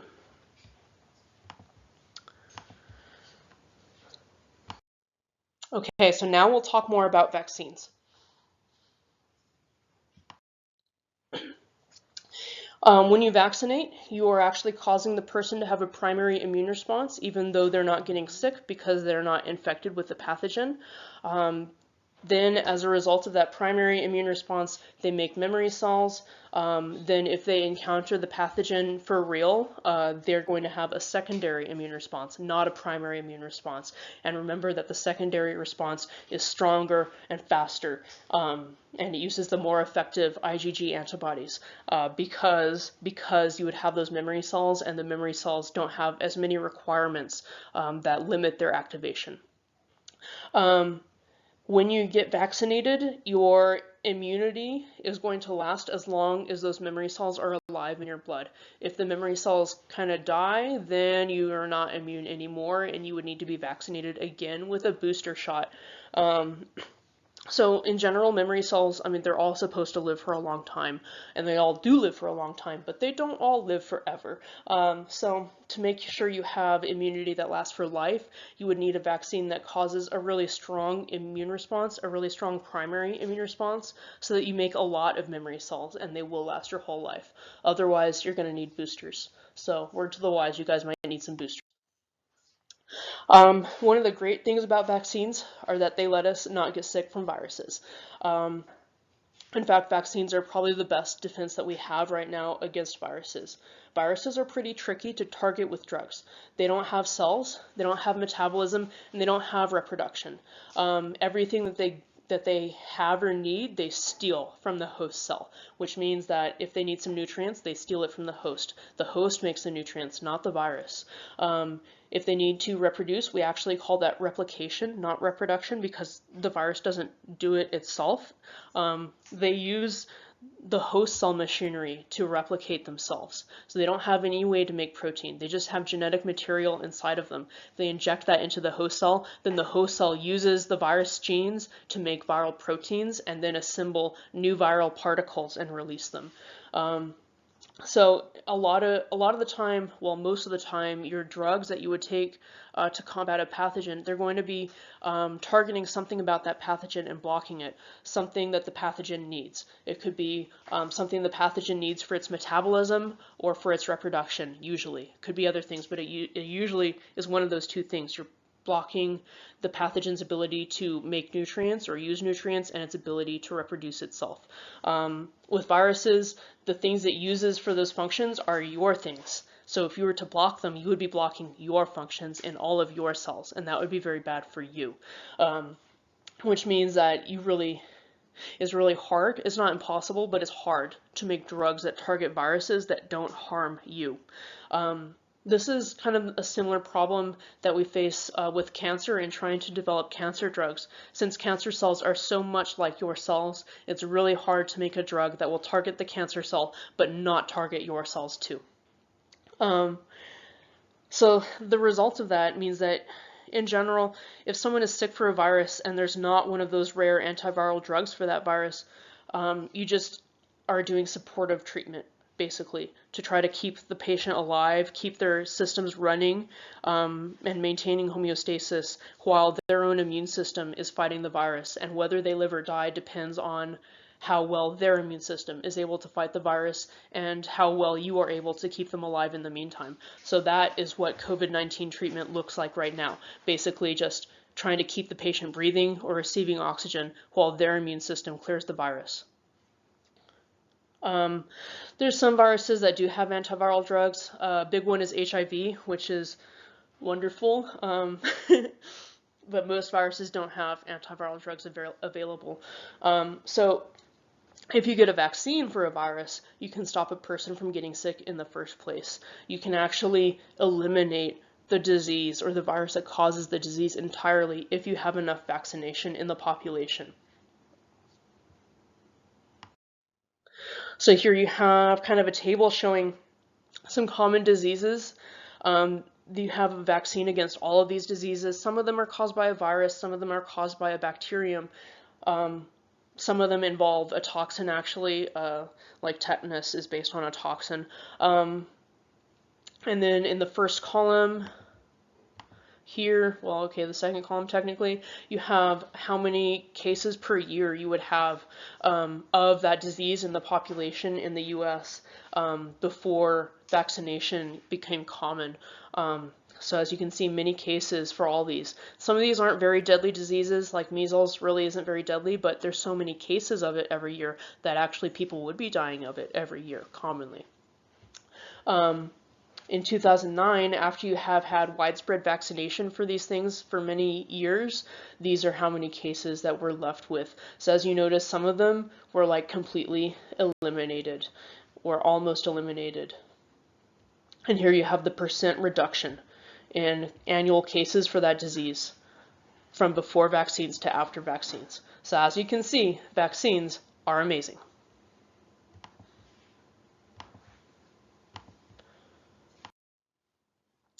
So there are some drawbacks with vaccines. Vaccines have a problem with viruses that mutate quickly or other pathogens that mutate quickly. Anytime you have a pathogen that mutates quickly, that means its proteins are changing quickly. And if that happens, its antigens may be changing as well, if those antigens are proteins, not oligosaccharides or polysaccharides or lipids. And anytime the antigens are changing quickly, that means that your memory cells might not be able to recognize the antigen the next time it comes around because it's going to look different now. So vaccination is good against diseases that have, you know, some stability in what their antigens look like from year to year. So for HIV and for tuberculosis, those pathogens mutate very quickly. With HIV, that's a virus. Tuberculosis is a bacterium. The pathogens actually mutate too quickly for us to make a vaccine that actually works. By the time you re-encounter the pathogen, it already looks different enough that the memory cells don't recognize the antigen and respond. There actually is a tuberculosis vaccine, but it's really not very effective for vaccines. It has a very low rate of actually providing immunity against tuberculosis because of that high mutation rate. Influenza is another one that mutates very quickly. Influenza is actually surprisingly dangerous. Actually, every pandemic that we've ever had, except for this one right now, has been caused by an influenza virus. So it's really important to have some protection against influenza, and that's probably the reason why they do take the time to make a brand new influenza vaccine every single year. Every year, the virus is different, and you need a new vaccine. And you should get that vaccine every year. So you have several types of vaccines. The first type is an attenuated vaccine. That's also known as a live vaccine. And in an attenuated vaccine, the vaccine actually consists of a real live pathogen, but you've modified the pathogen so that it's not pathogenic. So that it loses its ability to cause disease. Pathogenic means the ability of something to cause disease. So it is a live pathogen, but it shouldn't make you sick when you get the vaccine. So this is both a good and a bad type of vaccine. The good thing about it is that since it's an actual live pathogen, it's going to reproduce in your body. That means you make a real strong immune response. You get a lot of memory cells, and they last a long time, probably your whole life. So with an attenuated vaccine, you really don't need boosters. Once you get it, you're safe for life. But because that pathogen can reproduce, that means it can evolve. So there is a teensy little chance, but not a zero chance, a teensy chance that the pathogen could actually evolve to regain the pathogenicity that it lost, so that it might be able to cause disease again. Also, since it is able to reproduce, you might get a little bit sick, but that's more a result of your strong immune response making you feel sick, not so much that the pathogen is actually causing a serious disease in you. Then you have an inactivated vaccine. That is a vaccine that has a pathogen, but the pathogen is dead. With inactivated vaccines, the pathogen cannot reproduce in your body. That means that you don't make a strong immune response to it. You make a small immune response and you generate some memory cells or a few memory cells. Since you don't have as many, they don't last as long and you're going to need boosters. So the immunity that you get from inactivated vaccines is not as good. It doesn't last as long, but they're safer, of course, because the pathogen is dead. Then you have a subunit vaccine. In a subunit vaccine, there's not a whole pathogen, there's only the antigen part of that pathogen. One subtype of subunit vaccines is the toxoid vaccine. In that case, the vaccine is a toxin that has been modified so it's not toxic anymore. So for a disease like tetanus, that it's not actually the bacterium that makes you sick, it's the toxin that that bacterium makes, the tetanus toxin. So the vaccine for tetanus is actually a toxoid vaccine that's targeting that toxin. With your subunit vaccines, again, you don't have any ability to reproduce the antigen, so you only inject a little bit of it. That means you only get a small immune response. You only activate some B cells and T cells. And you only get, some memory cells, so your immunity doesn't last as long. And you're going to need boosters, but the benefit is it's like real safe because it's only an antigen. It's real safe. Last, you have recombinant vaccines. Recombinant vaccines are any vaccine that was made using genetic engineering. So some of your subunit vaccines are also recombinant vaccines. It just depends on how it was produced. But there's also other types of recombinant vaccines. For instance, you can take the antigen and put it into a different pathogen. Oh, you know what? I should totally reword that because it wouldn't be pathogen. A different microorganism that doesn't cause disease. It could be alive or it could be dead, but just something that doesn't cause disease, but you've put the antigen inside of it.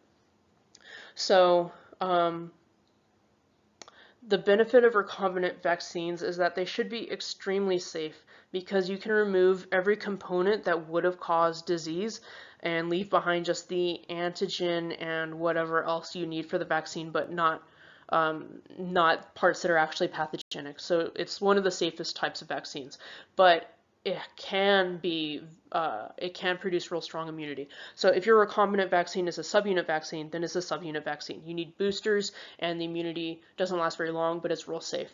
If you had an antigen that was added to a different microbe that does not cause disease, then that microbe is going to be able to reproduce in your body. So you're going to make a really strong immune response. But since the microbe doesn't cause disease, it's not dangerous for you. So that's kind of the holy grail of vaccines. You could end up with a strong immunity that lasts your whole life that is also safe to get. So, vaccine safety. Vaccines are real safe. There's a lot of people who have concerns about vaccine safety, and there are some risks associated with vaccines, just, not very many. When you get the vaccine, the whole point of it is that it causes an immune response. So you might end up feeling sick if you had a strong immune response, because, an immune response involves inflammation and fever, and those things make you feel sick. If you have an attenuated vaccine and the pathogen is actually replicating or reproducing in your body, that could actually make you a little bit sick. But it shouldn't be anything serious because, again, the pathogen is attenuated, which means it's modified so that it's not as dangerous. Some people might be allergic, of course, to part of the vaccine, something that's in the vaccine. That's true for any medication. Usually these allergic reactions aren't very bad. If you're worried about it, then you can just stick around for a few minutes after you get the vaccine because they usually happen really fast. With your attenuated vaccines, as I had mentioned, you have a really small risk that the pathogen could evolve because it's able to reproduce, it can evolve. That is extremely rare, but it actually has happened with the oral polio vaccine. That was a live attenuated vaccine, and the pathogen actually mutated in some people who received the vaccine so that it regained the ability to paralyze them, and they actually ended up paralyzed because of the vaccine that they got. Even though that happened, it was still the vaccine's impact on society was still good because it eliminated polio. Polio made everybody who got it paralyzed. The polio vaccine only paralyzed a few people, and it eliminated polio. If you're pregnant, or if you're immunocompromised, or if you're taking immunosuppressant drugs, you should not get a vaccine in general. Some vaccines might be safe for you, like a subunit vaccine, but any vaccine that has an actual pathogen, you probably shouldn't get it because you don't have well, with pregnant women, it's actually the fetus that would be in danger, not the woman herself. But the fetus doesn't have any ability to have its own immune response. So it could potentially be vulnerable to an attenuated vaccine that has a live pathogen in it. An immunocompromised or immunosuppressed person, also their immune system, right, isn't strong, so they can't respond to a pathogen that's replicating within them. But that also just means that the vaccine wouldn't be very effective for them either. I mean, in any case, like no matter what, because the vaccines are only effective because they prime your immune system. It's your immune system that is giving you the immunity. If you're immunocompromised or immunosuppressed, that means that something's wrong with your immune system just to start with. So it probably wouldn't be able to give you the same immunity that it would give to a person who had a normal immune system. Apart from all of that, sometimes a vaccine causes a fatal reaction in a person, and we don't really know why it is that it happens. It's extremely rare. For the smallpox vaccine, for instance, about 1 in every 1 million people who receive the vaccine have a fatal reaction to it, and we don't know why. But overall, smallpox used to kill a lot of people. A lot of these diseases kill a lot of people, even if they're not, even if they don't have a high mortality rate. These would be diseases that had infected a lot of people. And you know, in general, for any pathogen that could kill you, the mortality is usually more than 1 in 1 million. So vaccines are still safer than the alternative, even if there are very rare fatal reactions to the vaccine.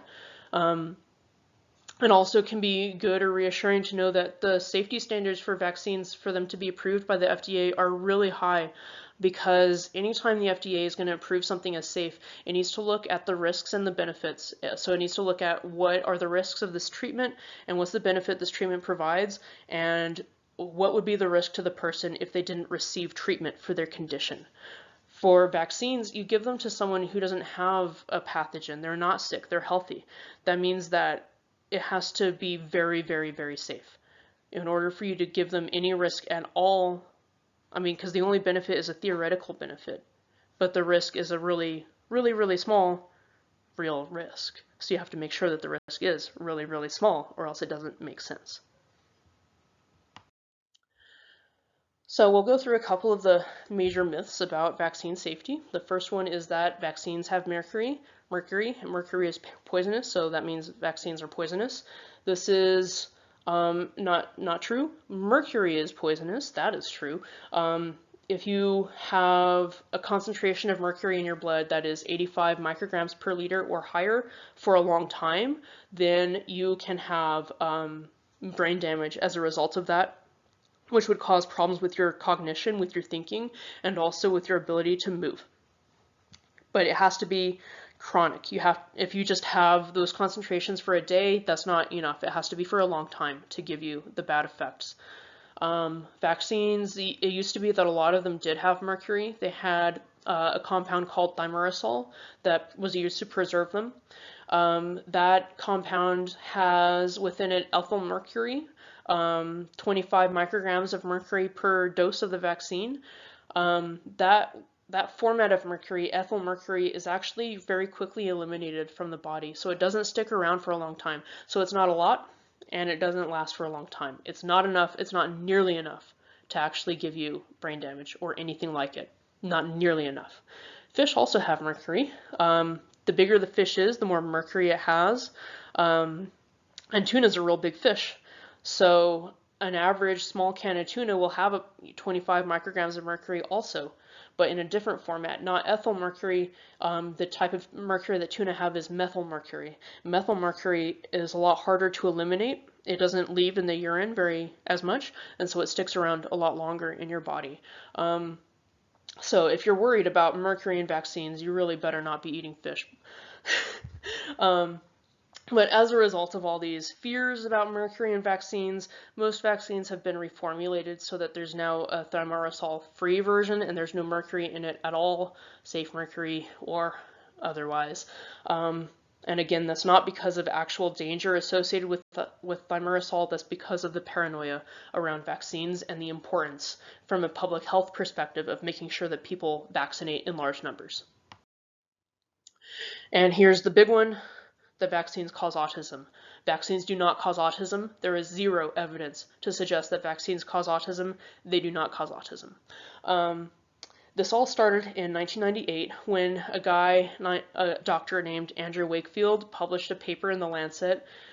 This paper had weak evidence involving like about a dozen children that he looked at, and it was trying to make a link between this particular vaccine, the MMR vaccine, and autism that these children had. Later on, the paper was proven to be fabricated, which means that he made it up. So it was retracted from the Lancet, but the damage was already done. This rumor, this myth had already gotten started and was hard to get rid of. So the reason he did this in the first place, the reason why he did this little fake study and published this paper, was because he had been paid. He was paid over $400,000 by a law firm, prominently by this lawyer, Richard Barr, that was interested in suing the manufacturers of vaccines. So he made up data for money and started the myth that vaccines cause autism. Once his falsehoods were revealed, he was stripped of his medical license back in 2010. He had been working in the UK, he moved to the US, and he's continuing to make his quote-unquote career by spreading propaganda for money about vaccines. After his paper was published in The Lancet, in the UK, vaccination rates with that vaccine, the MMR vaccine, measles, mumps, and rubella, dropped from 92% to 79%, which is a problem. Because, as we had mentioned, there's some people who can't get vaccines. Pregnant women, but most especially people who are immunocompromised. They can't get vaccines. They're very at risk of infection. Pathogens of all kinds that are mild for you are very dangerous to a person who is immunocompromised. In order for those people to be safe from these diseases, they need to be eliminated from the population. The only way that can happen is if almost everybody has vaccinated. That's the only way to do it. So in order to keep immunocompromised people safe, you need to get vaccinations. It's not just about you, it's about them. When those rates dropped from 92% to 79%, some diseases that had been eliminated started to come back, prominently measles. They started to have measles outbreaks in Britain that are risky for people who have a compromised immune system. There was also an effect on vaccination rates in the US. It wasn't as dramatic, but vaccination rates with the MMR vaccine did go down after he published that paper in the US as well. For all his great efforts, this man was awarded the Lifetime Achievement in Quackery Award in 2012. And after his paper was published, scientists started researching the link between vaccines and autism. They haven't found anything. They haven't found anything to substantiate that link. There is no link between vaccines and autism. One of the reasons why this myth persists is that, there's multiple reasons, but one of them is just that scientists have trouble messaging sometimes. The way that scientists talk to each other is not the way that the public talks. So sometimes scientists are misunderstood when they talk to the public. Scientists are trained not to say things like there is no link or it is proven that vaccines are proven not to cause autism. Scientists are supposed to stay away from the word prove always, because we always are supposed to remember that we could be wrong about something. Even if we're really, really, really, really, really certain that we could still be wrong. So scientists should always leave open the door for them to be wrong. But then the public hears a scientist talking and he's leaving the door open for himself to be wrong, and they don't understand that he's actually really sure, that he's just being careful in his language. Because in the public, or with regular people, if there's no evidence for a thing, or you investigated it and found that it's not there, you would just say it's not there, it's not real, it doesn't exist. Scientists don't say that type of thing. But I'll say it doesn't exist. Okay, finally we're going to finish up going briefly over some types of immune disorders. So there's three basic types of immune disorders. Hypersensitivity disorders, in which the immune system reacts too strongly to an antigen or a pathogen. Then you have immunodeficiency disorders, where the immune system doesn't respond enough to the pathogen. Finally, you have autoimmune disorders, where the immune system responds to self-antigens and attacks its own body. You have four different types of hypersensitivity disorders. Type 1 is also called immediate hypersensitivity disorder. That's allergies. It also includes asthma. In the type 1 hypersensitivity disorders, your B cells are going to be activated by the allergen. And instead of making IgM or IgG antibodies like what is more normal, they will make IgE antibodies. Those IgE antibodies, actually let me get my pointer here. Right, so here you have your B cell, here you have your helper T cell. So this B cell is being activated, is bound to the allergen. It's also bound to the helper T cell, presenting its antigen to the helper T cell. And the helper T cell is secreting cytokines that finish activating that B cell. Then the B cell differentiates into memory cells and plasma cells. The plasma cells start making IgE antibodies. Those antibodies then go and bind to mast cells and basophils and cause them to release their granules that have inflammatory mediators in them. Then you have all of these inflammatory mediators released whenever the allergen comes and binds to the IgE antibodies on those mast cells or basophils. Here it says vasoactive amines. That just means amines that affect the blood vessels, that affect vasodilation or vasoconstriction. The amines in question would be histamine and serotonin. Those are both biogenic amines that cause vasodilation as part of the inflammatory response. So here you have all those things being released and the effects that they cause: relaxing smooth muscle in the vessel walls, so dilating the blood vessels, also making the walls stickier and more permeable, causing mucus to be secreted. So we talked about platelets, of course, related to hemostasis, that they help form the blood clot by clumping at a damaged area in the blood vessel. They also have other roles that are more complicated that are not related to hemostasis. So platelets can be activated to make a blood clot, but they can also be activated as part of an immune response, and they can release cytokines that promote inflammation and help immune cells signal to each other. So platelets would be activated in allergic responses also, and can contribute to the inflammation that you have. Then you have your sensory nerve endings. Those would be sensitized, creating, painful sensations. And finally, here you have eosinophils. So after you have all this inflammation going on, eosinophils in the blood will be attracted to that area and activated.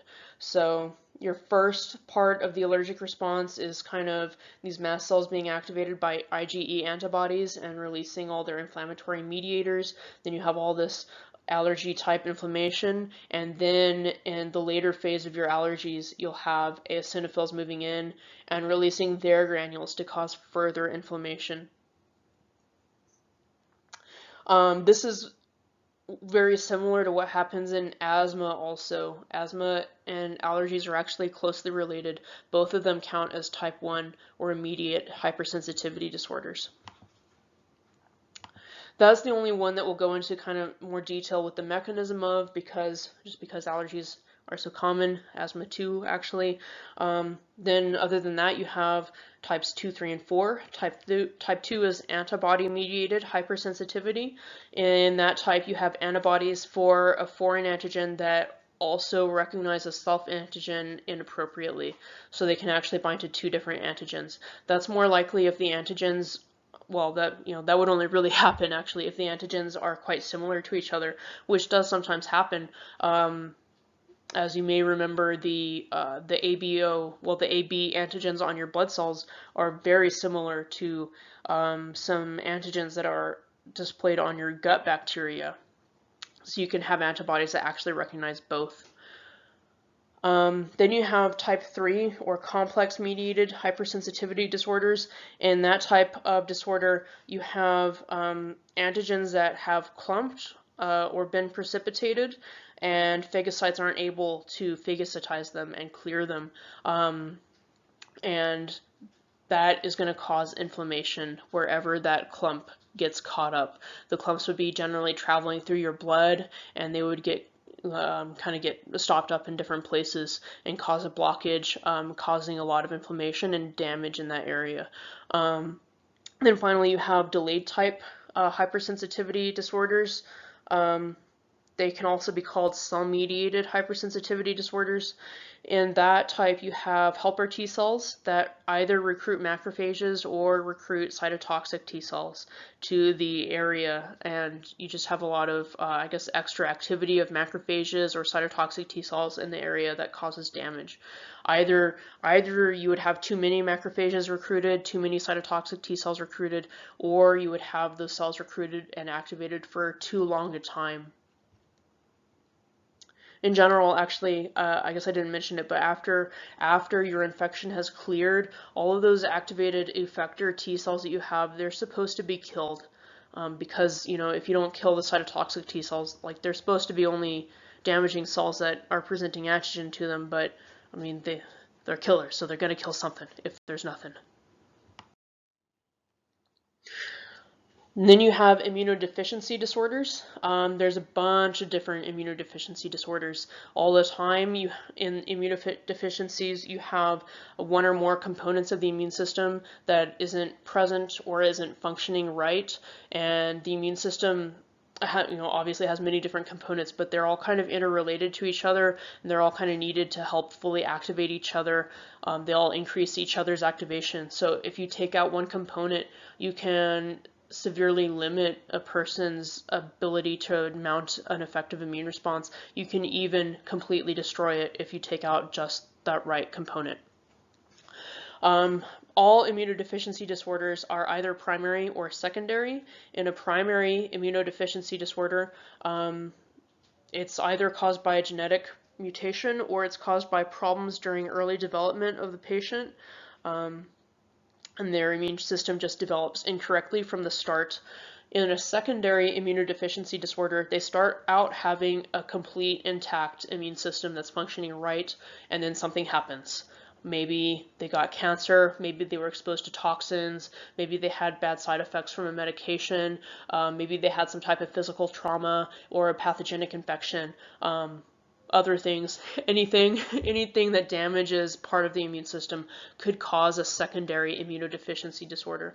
The biggest example of that is AIDS, acquired immunodeficiency syndrome, that's caused by the HIV virus, the human immunodeficiency virus. So the HIV virus actually recognizes CD4 receptors to enter cells. So every virus is going to have some receptor that it recognizes that lets it enter a host cell. And depending on what that receptor is, that determines what type of cell the virus is going to infect. So for HIV, it infects helper T cells because it uses the CD4 receptor to get inside of a host cell. So when you become infected with HIV, it enters into your helper T cells. Let's see, actually here in this graph, in blue we have the number of helper T cells that you have, and then in red we have how many viral particles you have. Basically, actually it's HIV RNA copies, so it would be measuring how many copies of the viral genetic material you have, but that's basically corresponding to how many viral particles you have. It's just that's an easier thing for us to measure. So when you first get infected, the virus gets inside of your helper T cells, it starts replicating in those cells, and then it'll burst the host cell and release a bunch of viral particles that then go on to infect new helper T cells. So your viral levels are rising in the blood. At the same time, your helper T cell levels are dropping. At the same time, your immune system is being activated. So at a certain point, the immune system is fully activated and it begins responding to the virus very effectively, your levels of virus drop, the helper T cell population begins to recover. Again, this would be usually happening in adults, so they don't have much thymus left, but they do have a little bit, so they can make and mature new helper T cells, just not a lot of them, or not very quickly. So gradually the helper T cell levels will recover, and then the infection continues to progress. Your levels of HIV virus will continue slowly rising. This whole time you have an active immune response to the virus, so you're actively finding, but that also means that your cytotoxic T cells and your natural killer cells, they're finding infected helper T cells and killing them, right? Or else the virus itself infecting those cells would kill the cell. So throughout this entire time, your helper T cell population is dropping and your virus population is slowly rising until you get to the end and there's not helper T cells left. Your viral population explodes until there's no T cells left, of course. Then you just have all these viruses, you know, just floating around in your blood, basically doing nothing because there's no cells left for them to affect. But without those helper T cells, you can't activate B cells. You can't activate cytotoxic T cells. That means that you effectively no longer have an adaptive immune system. And you're very vulnerable to infections. So you're going to start having different infections, opportunistic infections. That means things that normally don't cause disease or only cause a mild disease, now they're causing serious disease in you. They're making you real sick until they kill you. With the antiviral drugs for HIV, if you start taking them earlier, when you still have a decent number of helper T cells, they will prevent the virus from replicating. They're not going to get rid of the virus, but they'll just prevent it from replicating, so your viral levels kind of remain steady and low, and your helper T cell population can recover, so that you do have an immune system left, as long as you keep taking those drugs every day. Finally, autoimmune disorders. There's a bunch of different autoimmune disorders. Some of them affect one tissue or one organ, or a couple tissues and organs, or they can affect your whole body and be systemic. Some of them are caused by your genetics. Some of them are caused by something else, like cancer, infection, trauma, toxins, medicines, drugs. Also, question mark. Usually we don't, well, I shouldn't say usually maybe, but a lot of the time we don't really understand what has caused the autoimmune disorder, or we only kind of have a vague understanding and we don't fully get it. A lot of them are very complicated. Usually they're involving some type of hypersensitivity reaction that's directed against yourself, not against a foreign antigen, but against yourself, and that makes it autoimmune. Either type 2, type 3, or type 4, but not really type 1. So the pictures here are of one particular autoimmune disorder called scleroderma.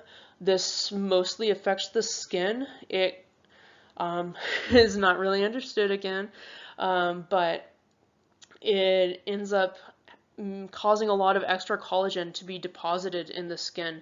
That makes the skin really tight. And so what's happened with this person's fingers are that they're kind of curled in. The person's not able to completely open their hand because of how tight their skin is, and it can also affect the joints in there, making it harder to move the joints. So you can essentially lose the use of your hands. It can also affect your internal organs and kill you once it starts affecting, you know, your lungs and stuff like that. So for some people it'll be localized to one part of their skin and that's it. For some people it'll be on a bunch of their skin. For some people it'll be more internal and on their skin. For some people it starts on the skin and then it moves to your internal organs. It just depends. So there's several types.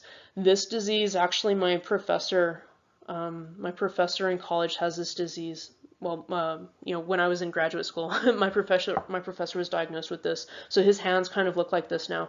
He doesn't type regularly anymore. He has to do the hunt and peck method. He's really fast with it though.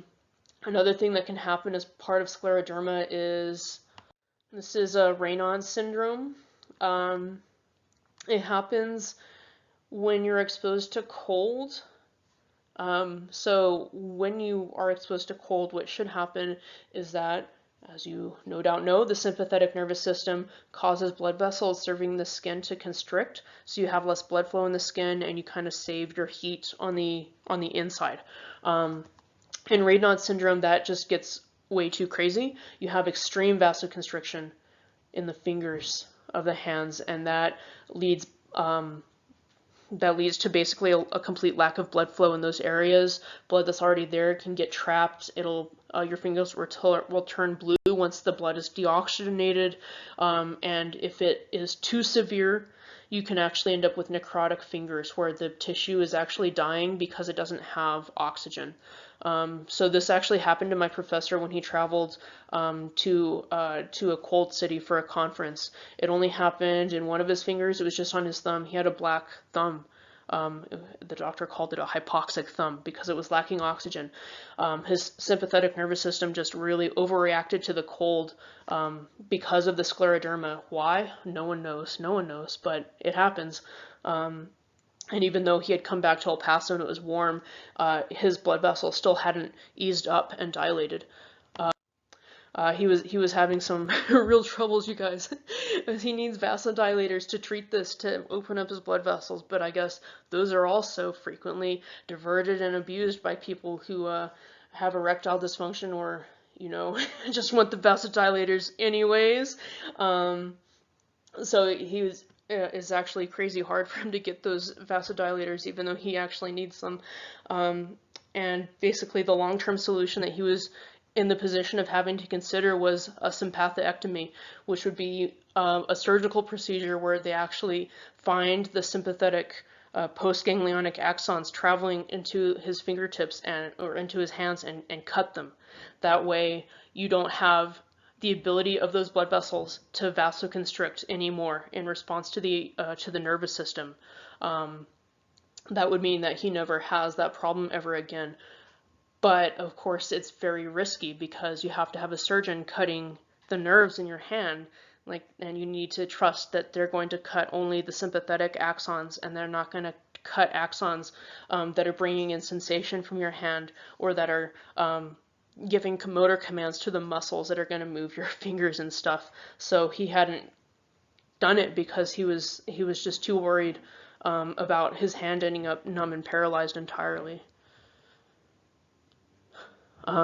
But I don't know, I guess he's had it for a while and it hasn't moved to his internal organs yet, so I'm really hoping that that's not going to happen. I'm really hoping that's not going to happen to him. And that's the end, you guys. That's that.